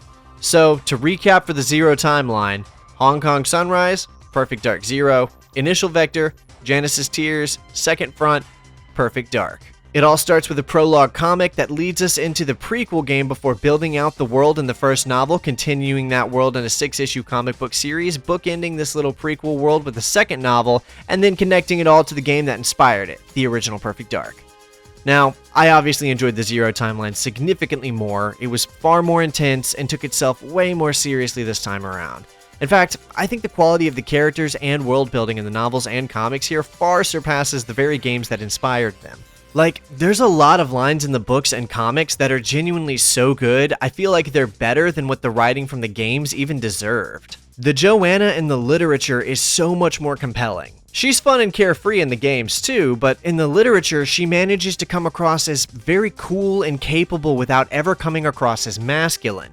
It's an extremely impressive execution of what a hyper-capable and complex feminine protagonist can look like. All of that may be about to change now that we're getting a brand new entry into the Perfect Dark franchise in the form of a reboot from Crystal Dynamics, which will create a brand new timeline unrelated to any of the previously covered media that I'm just going to go ahead and call the Jawline timeline. Okay, relax, I'm just kidding. I'd probably call it the reboot timeline if anything, but I am very interested to see how Crystal Dynamics interprets the universe and what their take on these characters will look like. Hell, even if it sucks and the writing is insufferable, the gameplay looks pretty good at the very least, and I'm a sucker for immersive sims. And with that coming out soon, you're now all caught up on the franchise and ready to jump straight into wherever the Perfect Dark series will take us next. I'm cautiously optimistic personally, but we'll see. Even though I basically just gave you all the information, if you are interested in consuming any of the aforementioned media yourself, I'd really only recommend the 2 mainline games, the 2 novels, and the 6-issue comic run. Like we covered already, you're not missing anything with the Nintendo-era comics or the Game Boy Color game, and even the prequel comic to Zero is pretty pointless. There's a lot of good things about this franchise, and there's a lot of not-so-good things. For every stellar gameplay mechanic, there's a lackluster mission. For every compelling plot point, there's a retcon, and for every sincere or serious concept, there's an equally outrageous or over-the-top idea to mitigate it. Rare's signature self-aware and comedic style worked super well on kids games like Banjo-Kazooie, or even on absurdist adult parody-style games like Conker's Bad Fur Day. But it's my opinion that they struggled to nail down what exactly they wanted the Perfect Dark series to be. It's got the packaging and persona of a spy thriller, the violence and rating of a mature narrative, and the writing and design of a kid's cartoon or a young adult novel. There's a ton of really cool stuff scattered throughout this series, and I think even now a lot of it is still worth the ride to experience. Particularly in that literary trilogy, which remains the most tonally consistent entries of the whole franchise. The first game is still a blast to play with some fantastic levels, brilliant gunplay, and timeless design throughout. The second game, despite its reputation, has some genuinely exciting set pieces, ambitious FPS mechanics, and a colorfully over-the-top story to tell. Despite all its flaws, Perfect Dark remains a very charming landmark in the video game industry, carrying with its name a host of impressive achievements and revolutionary innovations, some of which have players still pouring hundreds of hours into the original game even to this day. So for the audience of people out there hungry for a series featuring action, comedy, espionage, AI, and aliens, I think it's past time that you checked out or maybe even revisited the Perfect Dark series. Thanks so much everyone for watching. This whole project was actually so fun for me to do, and I ended up loving a lot more of this series than I was expecting to. It's weird to think about how doing this puts me in a very small fraction of people who can actually say they've consumed every piece of official Perfect Dark content out there. It's a bit surreal. If you enjoyed this video, I'd ask that you click on that like button and drop a comment to help me out with the algorithm. And if you want to support me in making more in-depth retrospective series like this one, then you can consider becoming a member. Members of the channel receive access to exclusive posts, live stream replays, early access to certain videos, and more. So I hope you'll consider becoming a member to support my work. Thanks again so much for watching, and I can't wait to see you in the next video, but until then, that's all I've got for you.